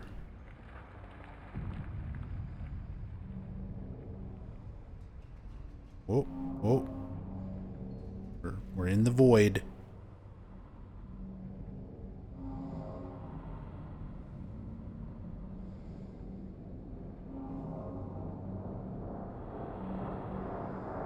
Some more lanterns, lampposts. This looks like Historical Society entrance, which would make this Nathan Avenue. Let's teleport in, see what renders. Look at that, Historical Society. Am I good or what? Am I nice or what? Recognize the location from the fucking lamps.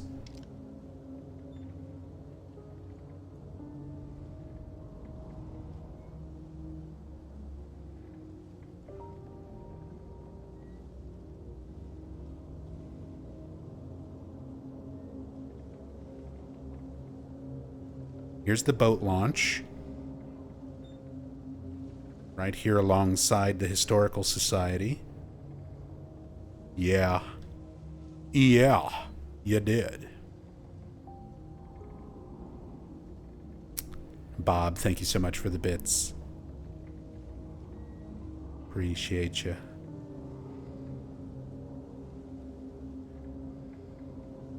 Okay, so we'll make our way over here legitimately and then look around a bit closer. I just want to see what these areas are when we clip into them. So we know Rosewater Park is over there. We know Historical Society is off in that direction. I want the floating door.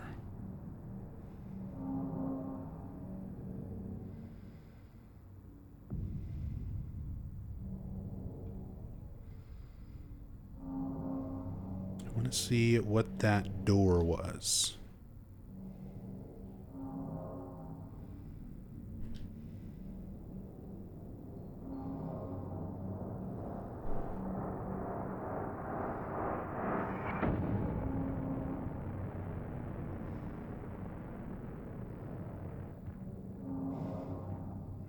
Any guesses with the door? I thought that it would be the entrance to the prison. Here it is. I thought that it would be the entrance to the prison. But if the Historical Society is there, well, it doesn't have to make logical sense. They can put this over here so that you have room to render in this super long staircase.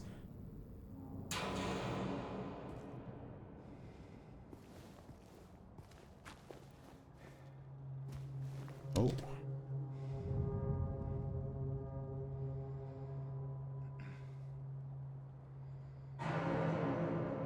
Apparently, we're in Rosewater.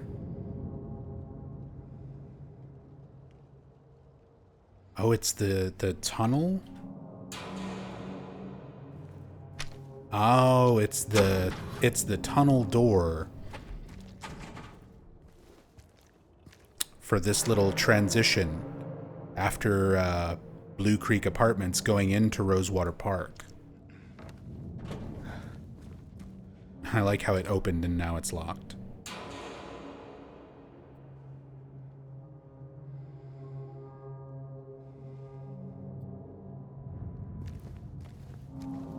Is my teleport broken? No?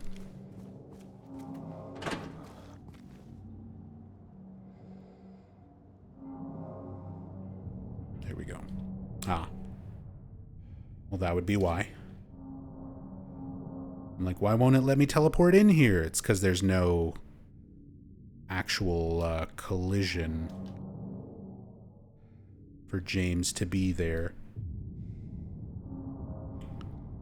That would be why. Okay.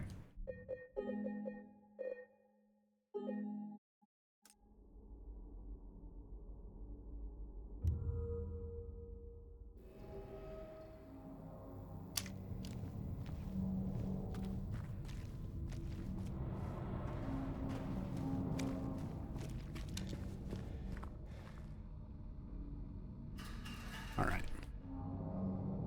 Enough going into the void for now. Let's take a look at some more of the stuff just in these environments along the way.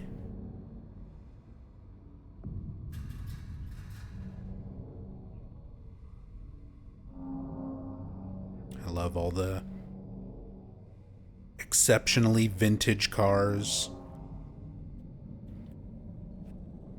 The mishmash of like car models and architecture and clothing and technology, jumping from sort of CRT monitors and computers to typewriters, and even within typewriters it's a lot of things that are Some more modern looking, some much more vintage looking. Makes it feel like it's just this big compression of time. It's time compression from Final Fantasy VIII. All these different eras of history, of the town's history, sort of folding in on each other. Which adds to the ambiguous nature of when the game takes place.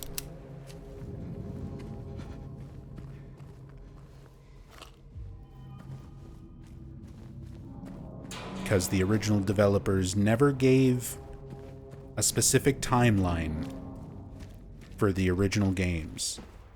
They gave, like, time in between events. Silent Hill 3 is 17 years after Silent Hill 1, but they never give, like, a specific year that Silent Hill 1 takes place. They never give a specific year that 2 or 3 or 4 take place. You get some ideas based on how events correlate, of like how far apart they are, but that's why timelines and stuff are strictly fandom at that point. There's a lot of arguments to be made. A lot of fans still argue over the time frames and timelines to this day.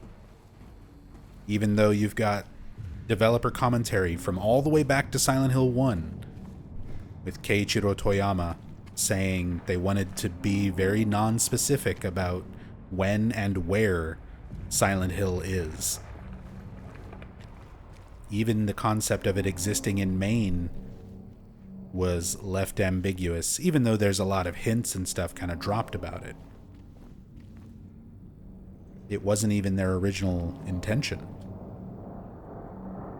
In the very first drafts of Silent Hill 1, it was going to be in Illinois, around Buffalo and Chicago.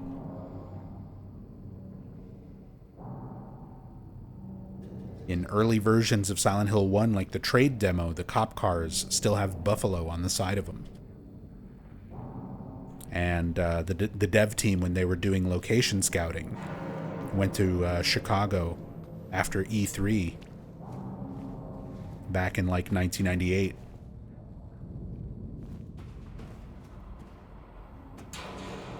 But eventually they started using so many Stephen King references and saw that Stephen King sets so much of his work in Maine that the location kind of shifted to being more Maine, New England.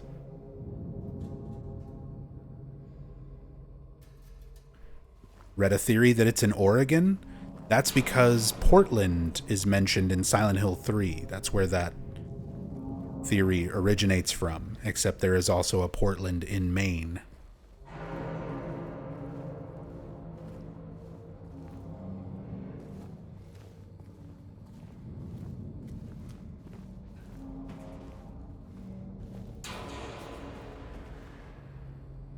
The classic Portland switcheroo, exactly. Exactly, Locomo. If anybody says it's from Oregon, that stems from Silent Hill 3 mentioning Portland, and people not knowing that there is also a Portland, Maine. If people say it's in West Virginia, that's because they've only seen the Silent Hill movie and didn't pay attention to details in the games themselves. You can narrow down a lot of where fans get their theories from based on what stuff they talk about.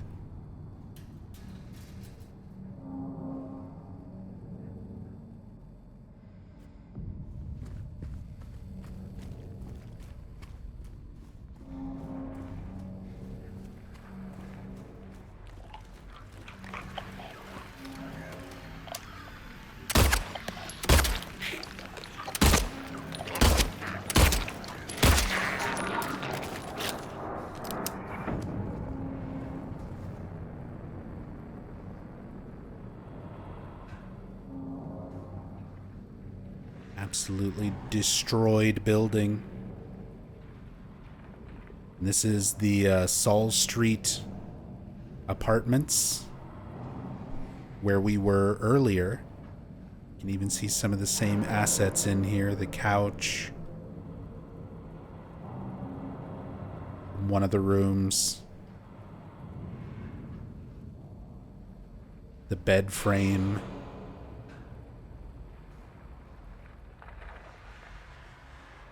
The catwalk that collapsed when we were climbing up here in the fog world.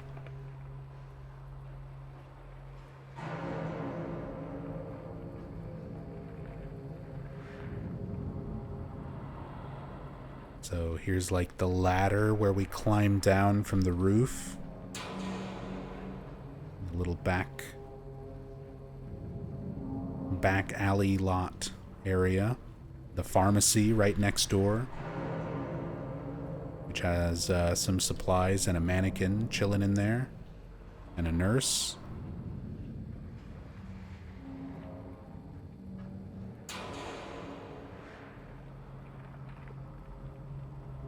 Time to play another rousing game of Does It Have Collision? It does.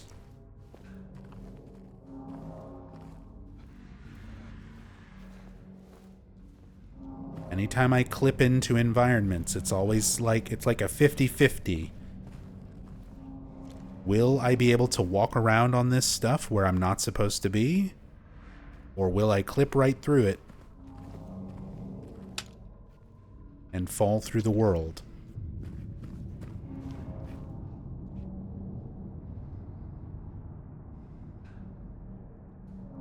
Surprisingly, a lot of these areas, even if you're not supposed to be there, they have full collision.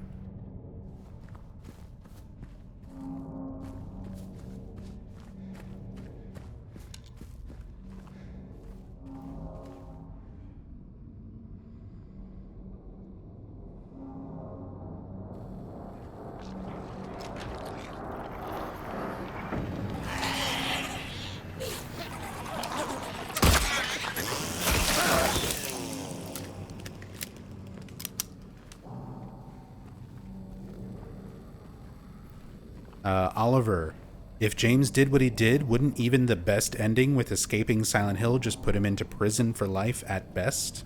I suppose unlike Silent Hill 1, this game never had any sequel potential. I mean, I wouldn't necessarily phrase it as like not having sequel potential, but this is a story that is like, there's no good ending. Like, no matter what, things are forever changed for the worst for James. Like, Mary's death triggered a series of events that will either lead to his own death or a life of kind of pain and misery. Even, again, the Leave ending, you kind of think about it. Yeah, James gets to the observation deck with Laura. What is Laura going to think when she discovers Mary's body is in the backseat? What's going to happen to James once he goes back home, tries to explain what he did, tries to avoid it? If he tries to avoid it, he's just hiding from the truth yet again and not taking responsibility. Like, this is not all stories are meant to have a good ending. And this story is not made to have a good ending. And if you're going off of the developers, so the developers have said, like people like Masahiro Ito have said, they specifically did not give this game a canonical ending. Like, Silent Hill 1 has a canonical ending, but they didn't decide which one was canon until they made Silent Hill 3. And once they made Silent Hill 3, even then, Keiichiro Toyama and Hiroyuki Owaku, the director and the writer, went back and forth on which one should be the canon ending, either good or good plus. But Silent Hill 2, all endings were made to be valid conclusions to the story, but if you go off of the first ending that the team wrote, so they wrote the story, they wrote the scenario, the very first ending that they gave this game was the in-water ending. And according to people who were involved with the game, like the original James actor Guy Seehee, the in-water ending was the one that the team put the most thought and effort into. So it's not a canonical ending. They specifically want the endings and things to be left open and ambiguous. But the in-water ending was the one conclusion that they sort of came to first when figuring out how to end the story. That James finally does what he came to the town to do in the first place. He breaks free of his delusion, he realizes what he's done, and he does what he came there to do, to take his own life, to be with Mary in the afterlife, because there is no more life for him. Mary was his life, and she's gone.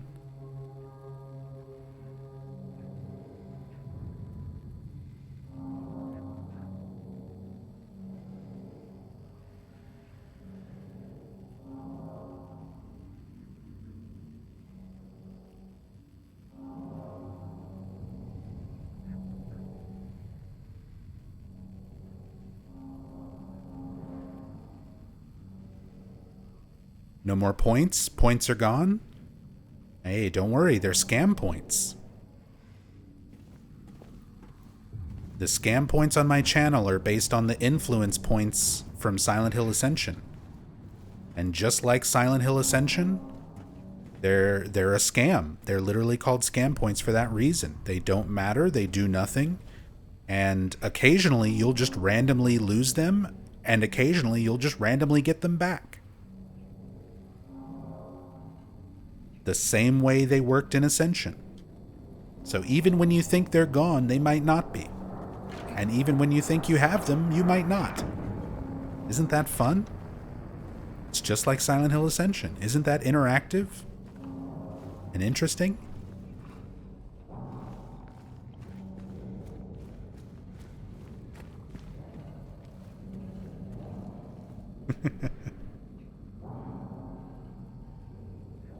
We've got the mail collection times. The side of the mailbox.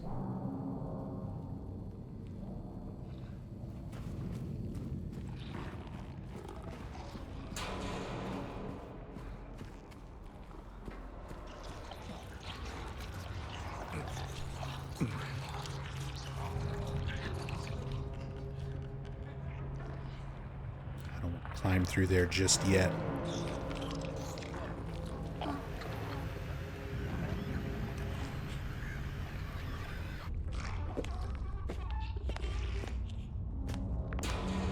I love the nurse design. Specifically this version of the nurse, rather than the darker, like, Otherworld version that's covered in bandages on their head. These ones that have the, like, latex... Even Ito describes it as being like a condom stretched over their faces. And their weird little baby mouths. Whoops.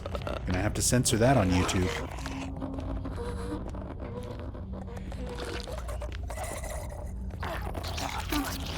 But the way the lighting, like, goes through the head and illuminates it from the other side.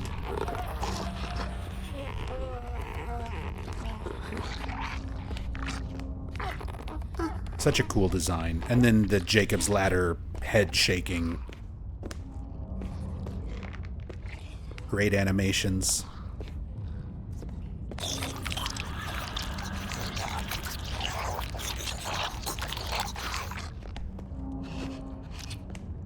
You can see the head like twitching and pulsing with something inside of it.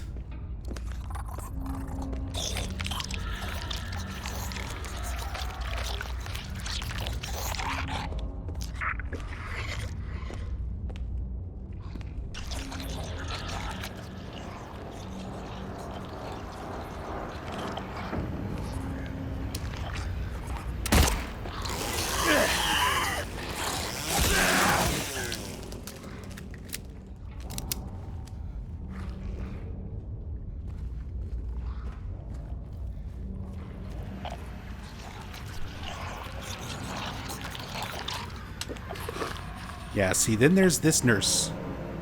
The darker, otherworldy, more decrepit nurse. Still a cool design, but I just prefer the head of the previous one. These have the bandages that are wrapped all around them that are like starting to peel off.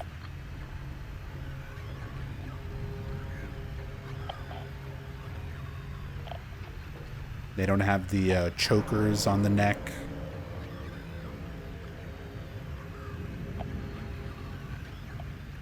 Got him. Got you. Got you all again.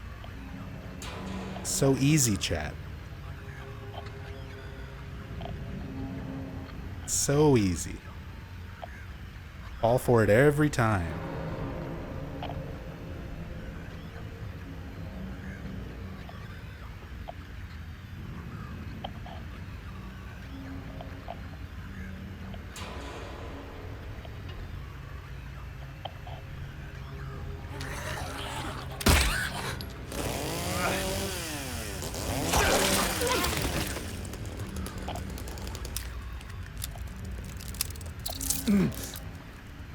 How dare you bite me?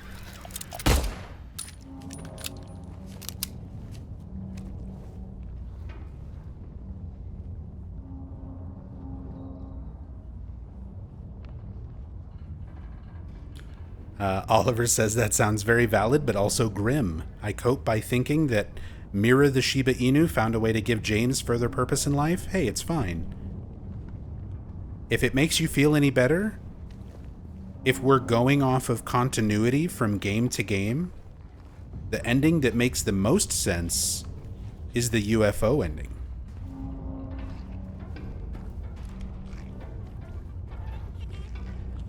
Just in terms of sheer continuity, it's the one that makes the most sense.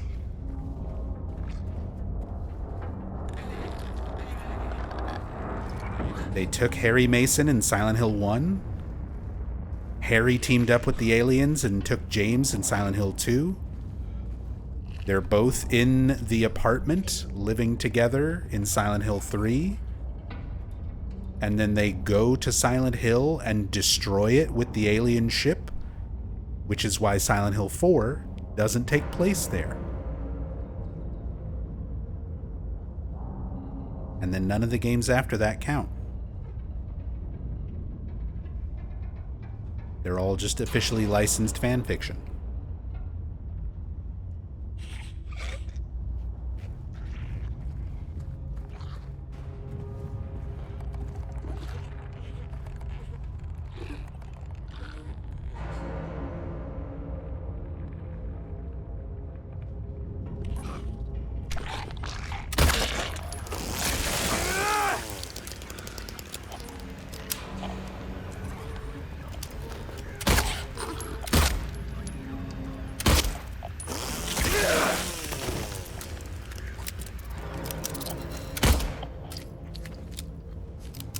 Yeah, in Downpour, they all get together for Murphy's birthday. In Shattered Memories, Kaufman turns into Mira.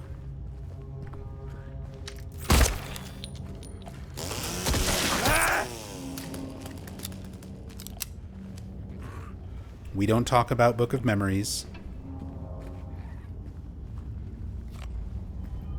That game has a joke ending, but screw it. And in Origins, the aliens help Travis find his truck. They let him drive the spaceship.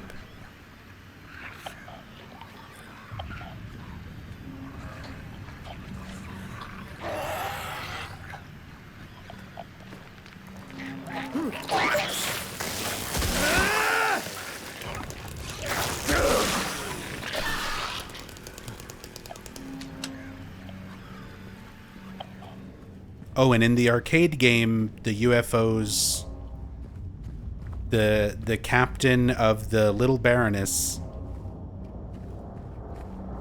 takes everybody into their own individual spaceships with the aliens,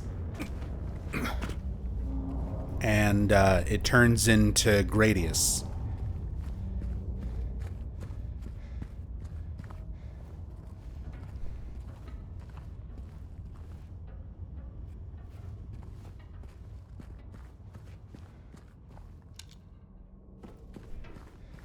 Silent Hill 4, James's father is mentioned, right? He's more than mentioned. He's like a main character, or I guess like a recurring side character.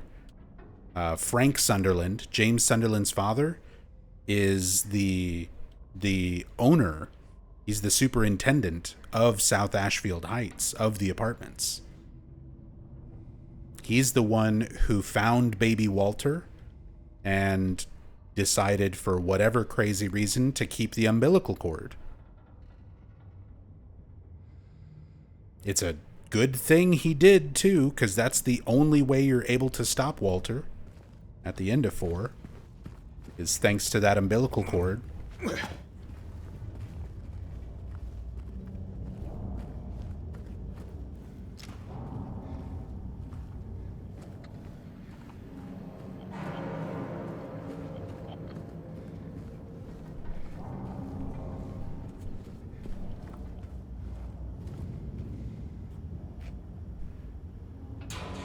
Those crazy Sunderlands.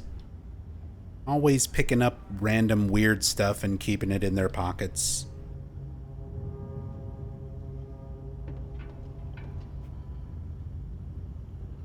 That's just how those survival horror protagonist families are.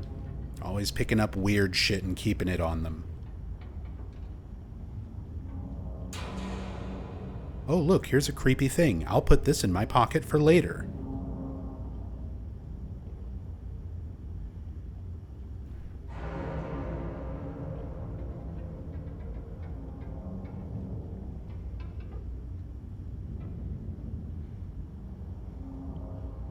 I just want to take a closer look here at the Happy Burger before we leave.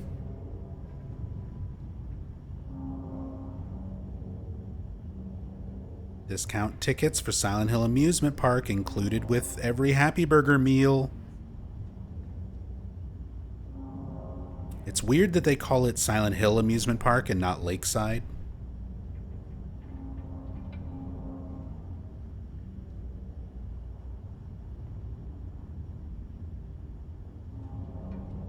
But same posters that are here during the Fog World. The Haven Taste combo. The Hell Wrap combo.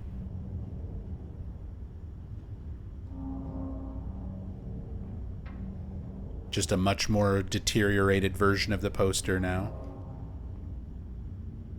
I'm just curious to look at all this stuff, because sometimes some of these assets will change when you see them in the Fog World versus seeing them in the other world. I just wanted to see if any of the text or visuals or anything like that changed.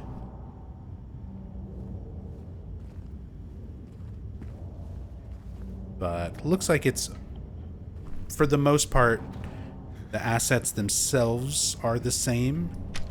It's just the level of deterioration.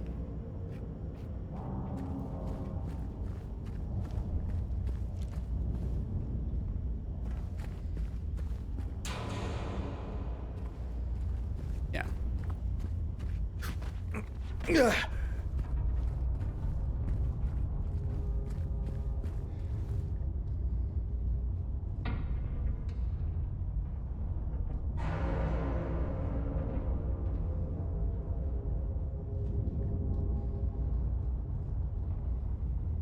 Main newspapers in the newspaper machines, same as Fog World.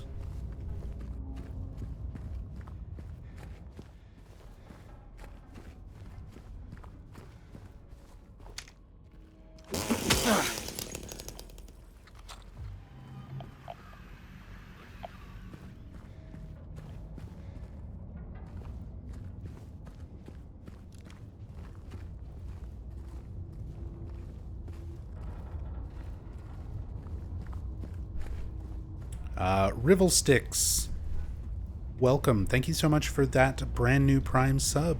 Really appreciate the support. Thank you, thank you. Hope you enjoy your time here. Enjoy the emotes.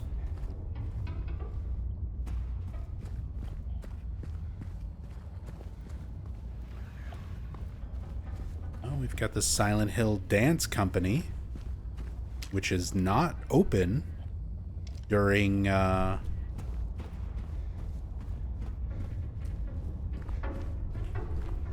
during the Fog World visit through the town.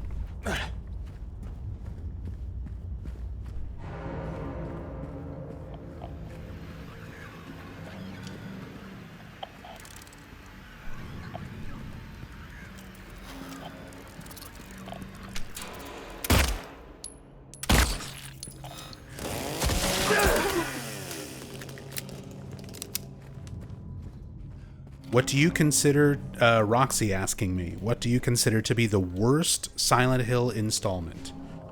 Are we talking out of everything in the franchise, even things that are not necessarily games?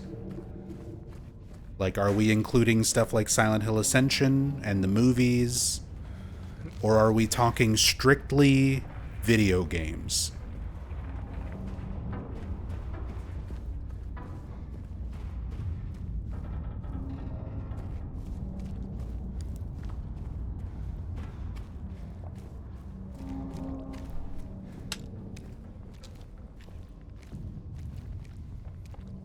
Because my answer is a bit different, depending on the parameters.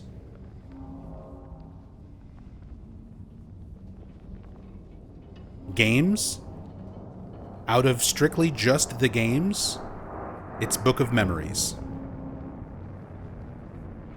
Book of Memories is the worst thing, if we're talking just the games.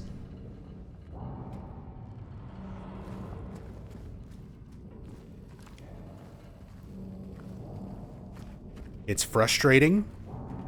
It's not a good dungeon crawler. It's not a good RPG. It's not a good Silent Hill game. It's not a good Vita game.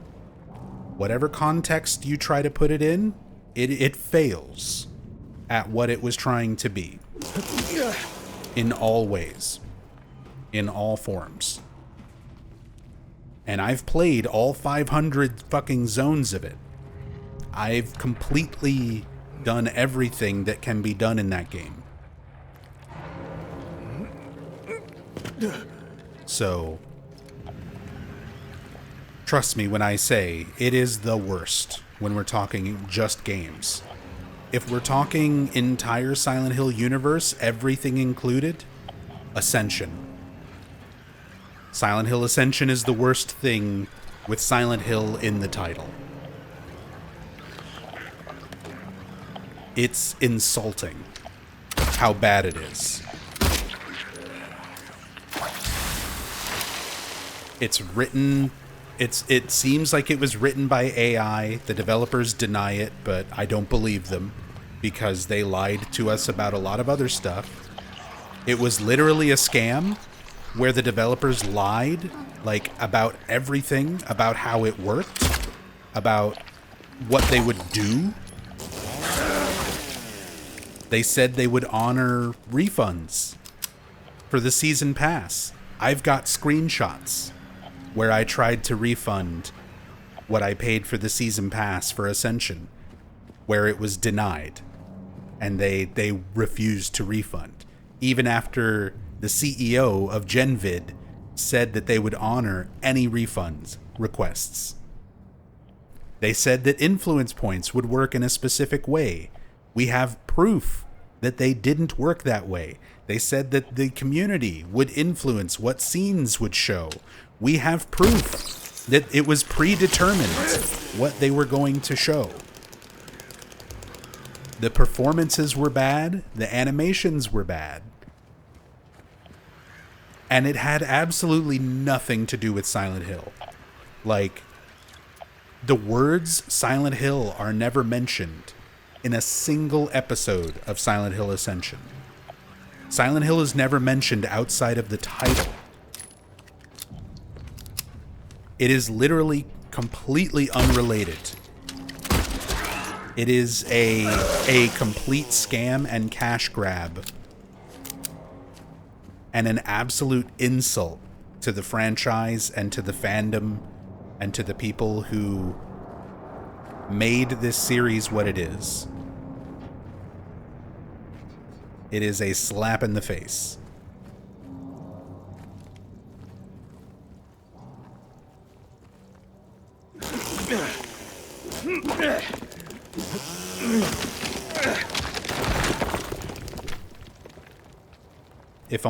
If there was only the original player choice run and then an alternate version, they did the alternate version. After everything finished, they did a full secondary run of it that was supposed to be like secondary choices, where all of the first quote-unquote community choices were blacked out, and then you got to see everything in a different way, and it was barely different. There was like 3 words of dialogue that were different, but all the same main events happened. All the same fucking bullshit happened. It didn't change anything. It was a complete mockery. It did not deserve to be called Silent Hill. It was beyond just bad. It was insulting. Feel like I opened up some old wounds? You can go and watch the entire thing. This is the thing I need everybody to understand. If you want to understand why I'm so passionate when I talk about how bad things like Book of Memories and Ascension are, go to my YouTube channel. Watch me play through 500 zones of Book of Memories. See how much of it you can sit through. I'm not just talking out of my ass here. There's a lot of people who've played it for like 20 or 30 minutes on their Vita, and they're like, it's not that bad. I don't know why people complain so much. Play all of it and get back to me.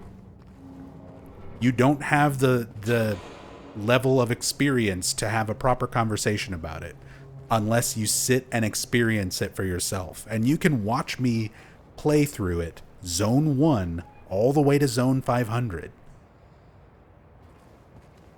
and tell me how fucking bullshit it is. Same thing with Ascension. You can watch me sit through the entire first month of it, where I was watching it every single day live. We gave up. I put it to a community vote if we should even keep following it after the first month, because it was so bad and so not Silent Hill that I put it to a community vote. I let my viewers decide, would we continue watching it or just give up on it? And the community decided. It was pretty close, but the community did decide to just stop watching it while it was live. But that didn't mean I was done with it. That still meant that I revisited it. After the whole thing finished, I went back and watched every single episode. And then when they did the alternate timeline, I went back and watched it all again. You can watch all of that on my YouTube channel if you want to see that experience as it unfolded.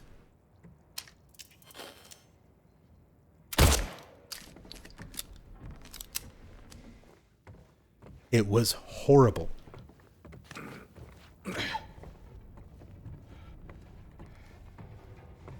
Like, I don't think I could make something that bad if I fucking tried.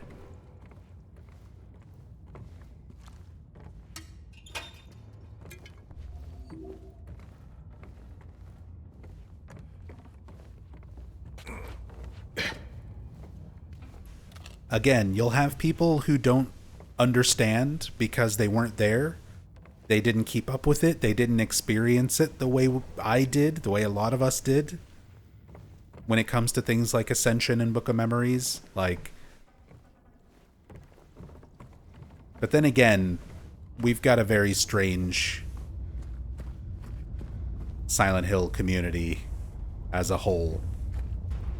There are still people who defend the HD collection. I've also got a full playthrough of that,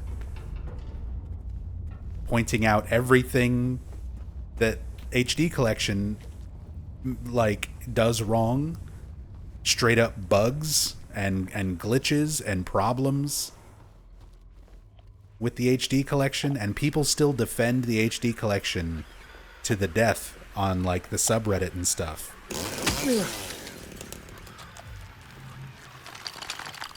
Like, I don't understand. The only way you could try and say that game is not that bad is if you have literally zero experience with the originals.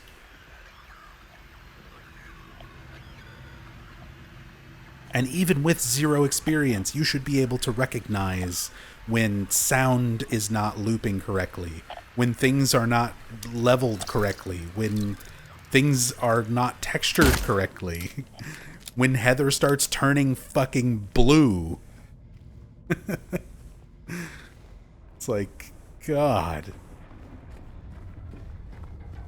I don't understand. I don't understand the community sometimes. I think it's just a lot of people on the subreddit who talk out of their ass and don't know anything.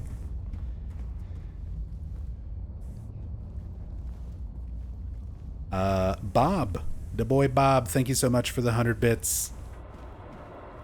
Could have had something better if they put more time to put more prompts into the AI. Yeah, they just didn't have those further advanced AI models yet. They just needed to refine their prompts a little bit more, and Ascension would have been a masterpiece, right? Yo, what's up, DSB? Homecoming is your favorite Silent Hill game? It's my favorite one to speedrun. Homecoming is, unironically, one of the most interesting Silent Hill games in the series for speedrunning. By the way, shoutouts to DSB. Very talented speedrunner for several Silent Hill games. Hope you're doing well, dude. Haven't seen you in a while.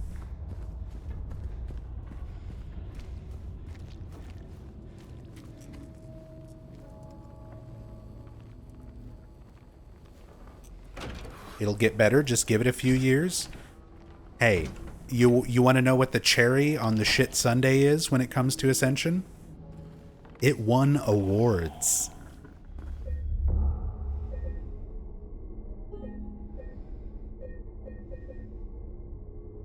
It won awards.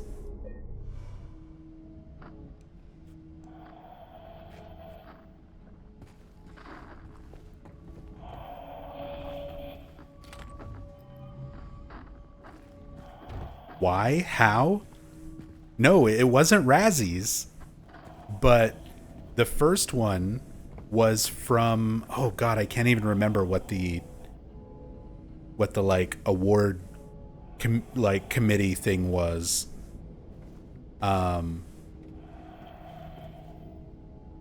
it was one that I looked up, and the Wikipedia page literally said that it was a scam and that they had been called out for people just buying their way into winning awards. Like, they just pay money to get the awards. That was the first one.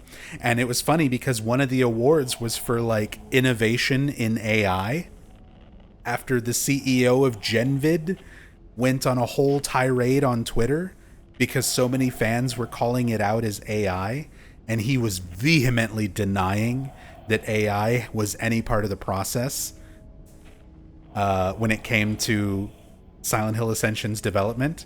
And then they won a fucking award for innovations in AI. An award that they paid for. They also won a Grammy for the music. Kevin Key from Skinny Puppy did the music for Ascension.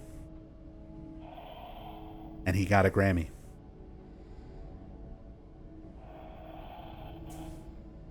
You can't make this shit up, dude. You can't make this shit up. I'm sorry. I've just been like ranting. I hope I've been looking at things with the cam hack that are interesting this whole time, because I just kind of blacked out for the last 30 minutes. I think my blood pressure's getting too high.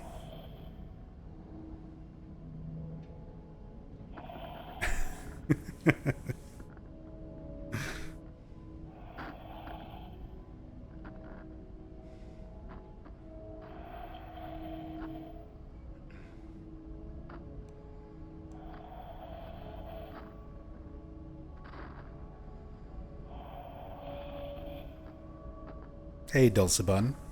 My night's going well. Except for the last, 30-minute rant that I can't remember, everything's going great. I said it as a joke at first, but now I need a 12-hour video of you shitting on the game. Literally, just go watch the entire thing. Go watch me experience it for the whole first month live. It's all archived. It's all on YouTube. All of Book of Memories is there. All of Ascension is there.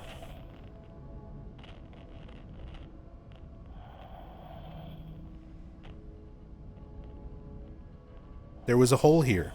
It's gone now.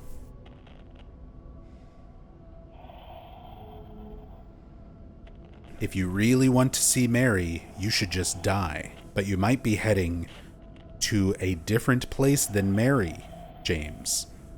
So people were trying to figure out if there's a hidden message here. Because if you look at the capitalization of the writing here on the wall, you can see there's some random letters that are capitalized. Other than the start of sentences and words like I and if, you have really in really capitalized, you have L, you have A in the word want. But if you try to take them and rearrange them and everything like that, it doesn't quite make a coherent message. But let me see if I can find this in my notes really quickly.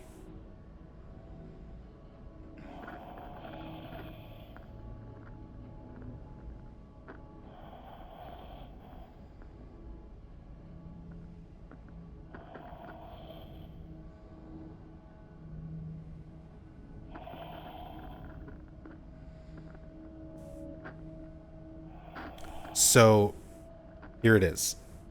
In the Spanish version of the game, if you've got Spanish subtitles on, if you look at the capitalized letters, they spell out Quiero verte, Mary, which is I want to see you, Mary.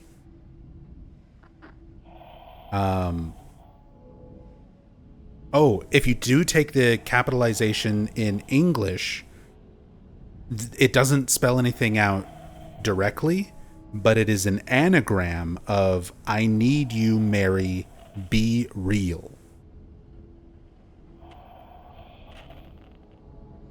So we have IRAMOUDEYEA,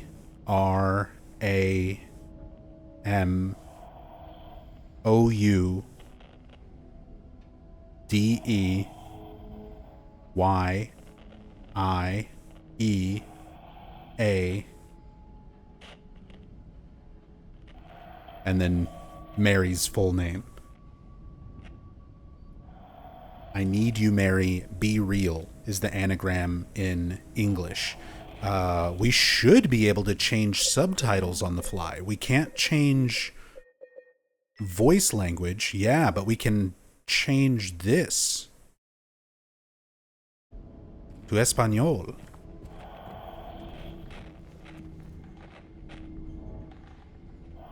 There it is. Quiero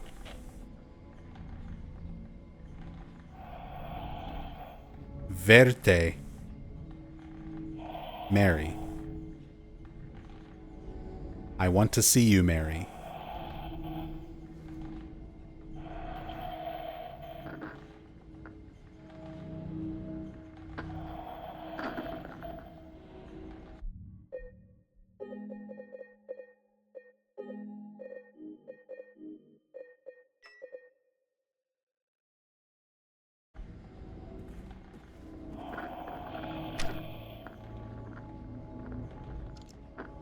So some cool hidden message stuff with our new Bard Neely's writing that even goes across different languages. Great detail.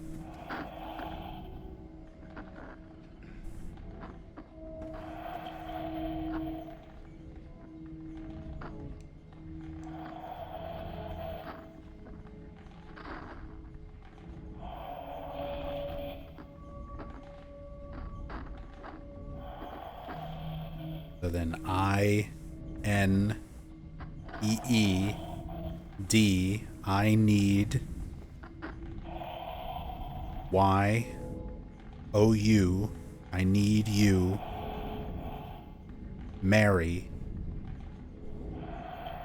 B, E, R, E, A, L. I need you, Mary, be real.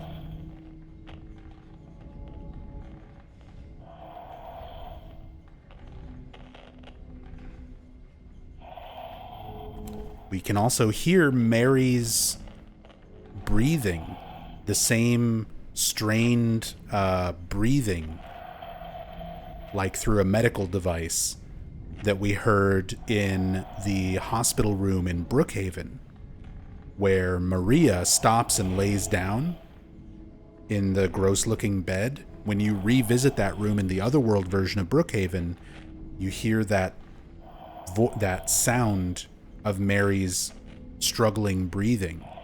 And we're hearing it again right now as part of the ambience around the jukebox.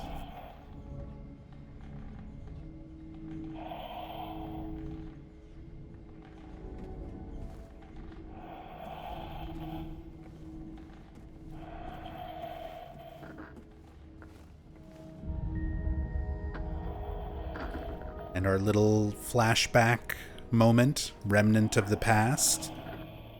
This map sitting on the bar. That is the classic Silent Hill 2 map. They change up the way the town kind of looks and some of the street layouts for the remake. But this is the classic map with all the same markings. Giving you some ideas on where to go, what secrets to find next. The alleyway leading up to Rosewater Park.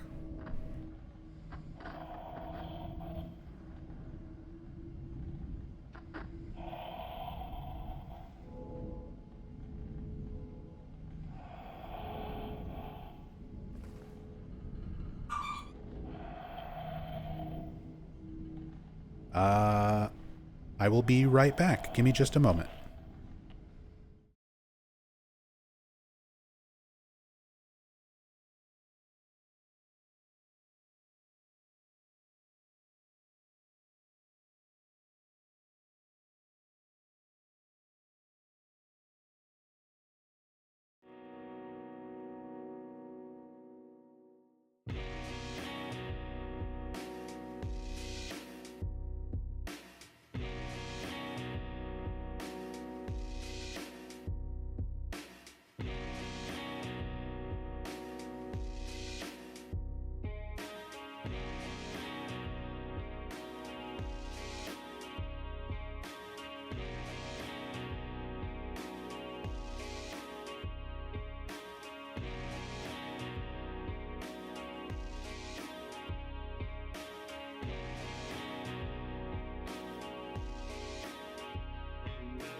Okay.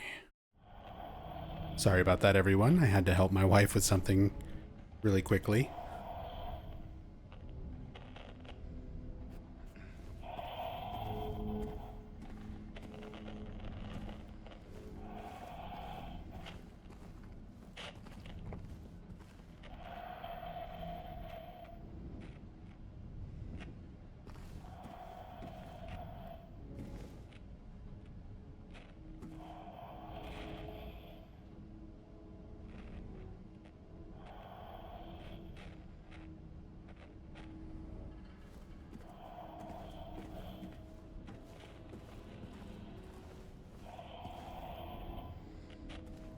But we're kind of at a bit of a stopping point here anyway.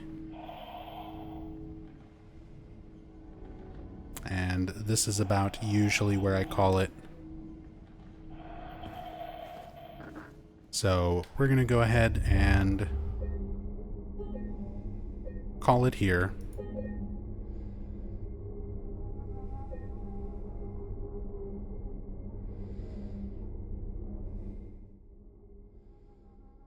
But thank you, everybody, for coming by, hanging out, enjoying the stream. I really appreciate all the love and support.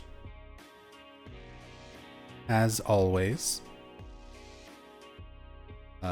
Sorry the last 30 minutes of the stream kind of turned into a rant about Book of Memories and Silent Hill Ascension, but hey, on that note, let me get some links and stuff to the YouTube channels. If you're not already subscribed, please go subscribe. It helps me out immensely. It's free. I've got 2 channels. I've got the main channel, which is where you'll find most of my Silent Hill stuff. And then I've got the archive channel, which is just at NubZombie Archives. That's where I archive all of these streams. As soon as they finish, I take the video and just upload the raw video to the archive channels, or to the archive channel. So that's a good way to catch up on the VODs if you also like watching kind of the intro where I'm just starting and talking and, you know, yapping away with chat. It's also got all of my archived stuff that has been on Twitch over many years. So stuff like my first playthrough of Bloodborne and Death Stranding, and a lot of those playthroughs of things outside of the Silent Hill series are going to be on the NubZombie Archives channel, and then the main channel is much more laser focused on Silent Hill. After that big rant about Book of Memories and Ascension, like I said, on the main channel, you can go watch the whole thing happen as it happened. Both Book of Memories, all 500 zones of it, as well as Silent Hill Ascension, every single episode of it, along with my commentary as it happened. So, if you enjoyed the rant and you want to know why I hate those things so much, go check out that stuff on the YouTube channels. I've also got our community Discord. Let me grab a link.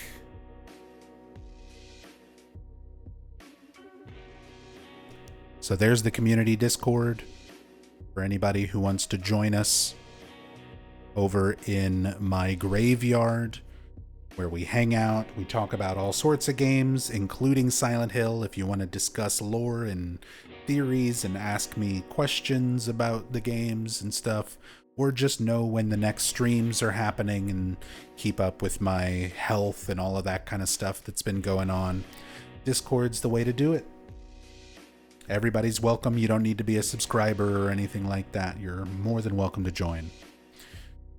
But yeah, that's going to be it for me tonight. Again, thank you all so much for all the love and support. I will be back tomorrow. I'll probably be doing some more Dead by Daylight. earlier in the afternoon and evening, similar to how today went, and then get back to the cam hack later that evening. So hopefully see you all tomorrow. Will possible upcoming DBD VODs be there too? Today's Dead by Daylight stream is going to be on the archive channel. I'm going to go put that up right now as soon as this stream ends, along with today's cam hack part 18. That'll be on the archive, and then the edited version will be up on YouTube in another day or so. But yeah, thanks you guys so much. I really appreciate you all just being here, chatting with me, hanging out with me, spending your time with this awesome community. And I'll see you all tomorrow night for some Dead by Daylight and some more Silent Hill 2 Remake cam hack. So till then, be good to yourselves, be good to each other. Much love and peace.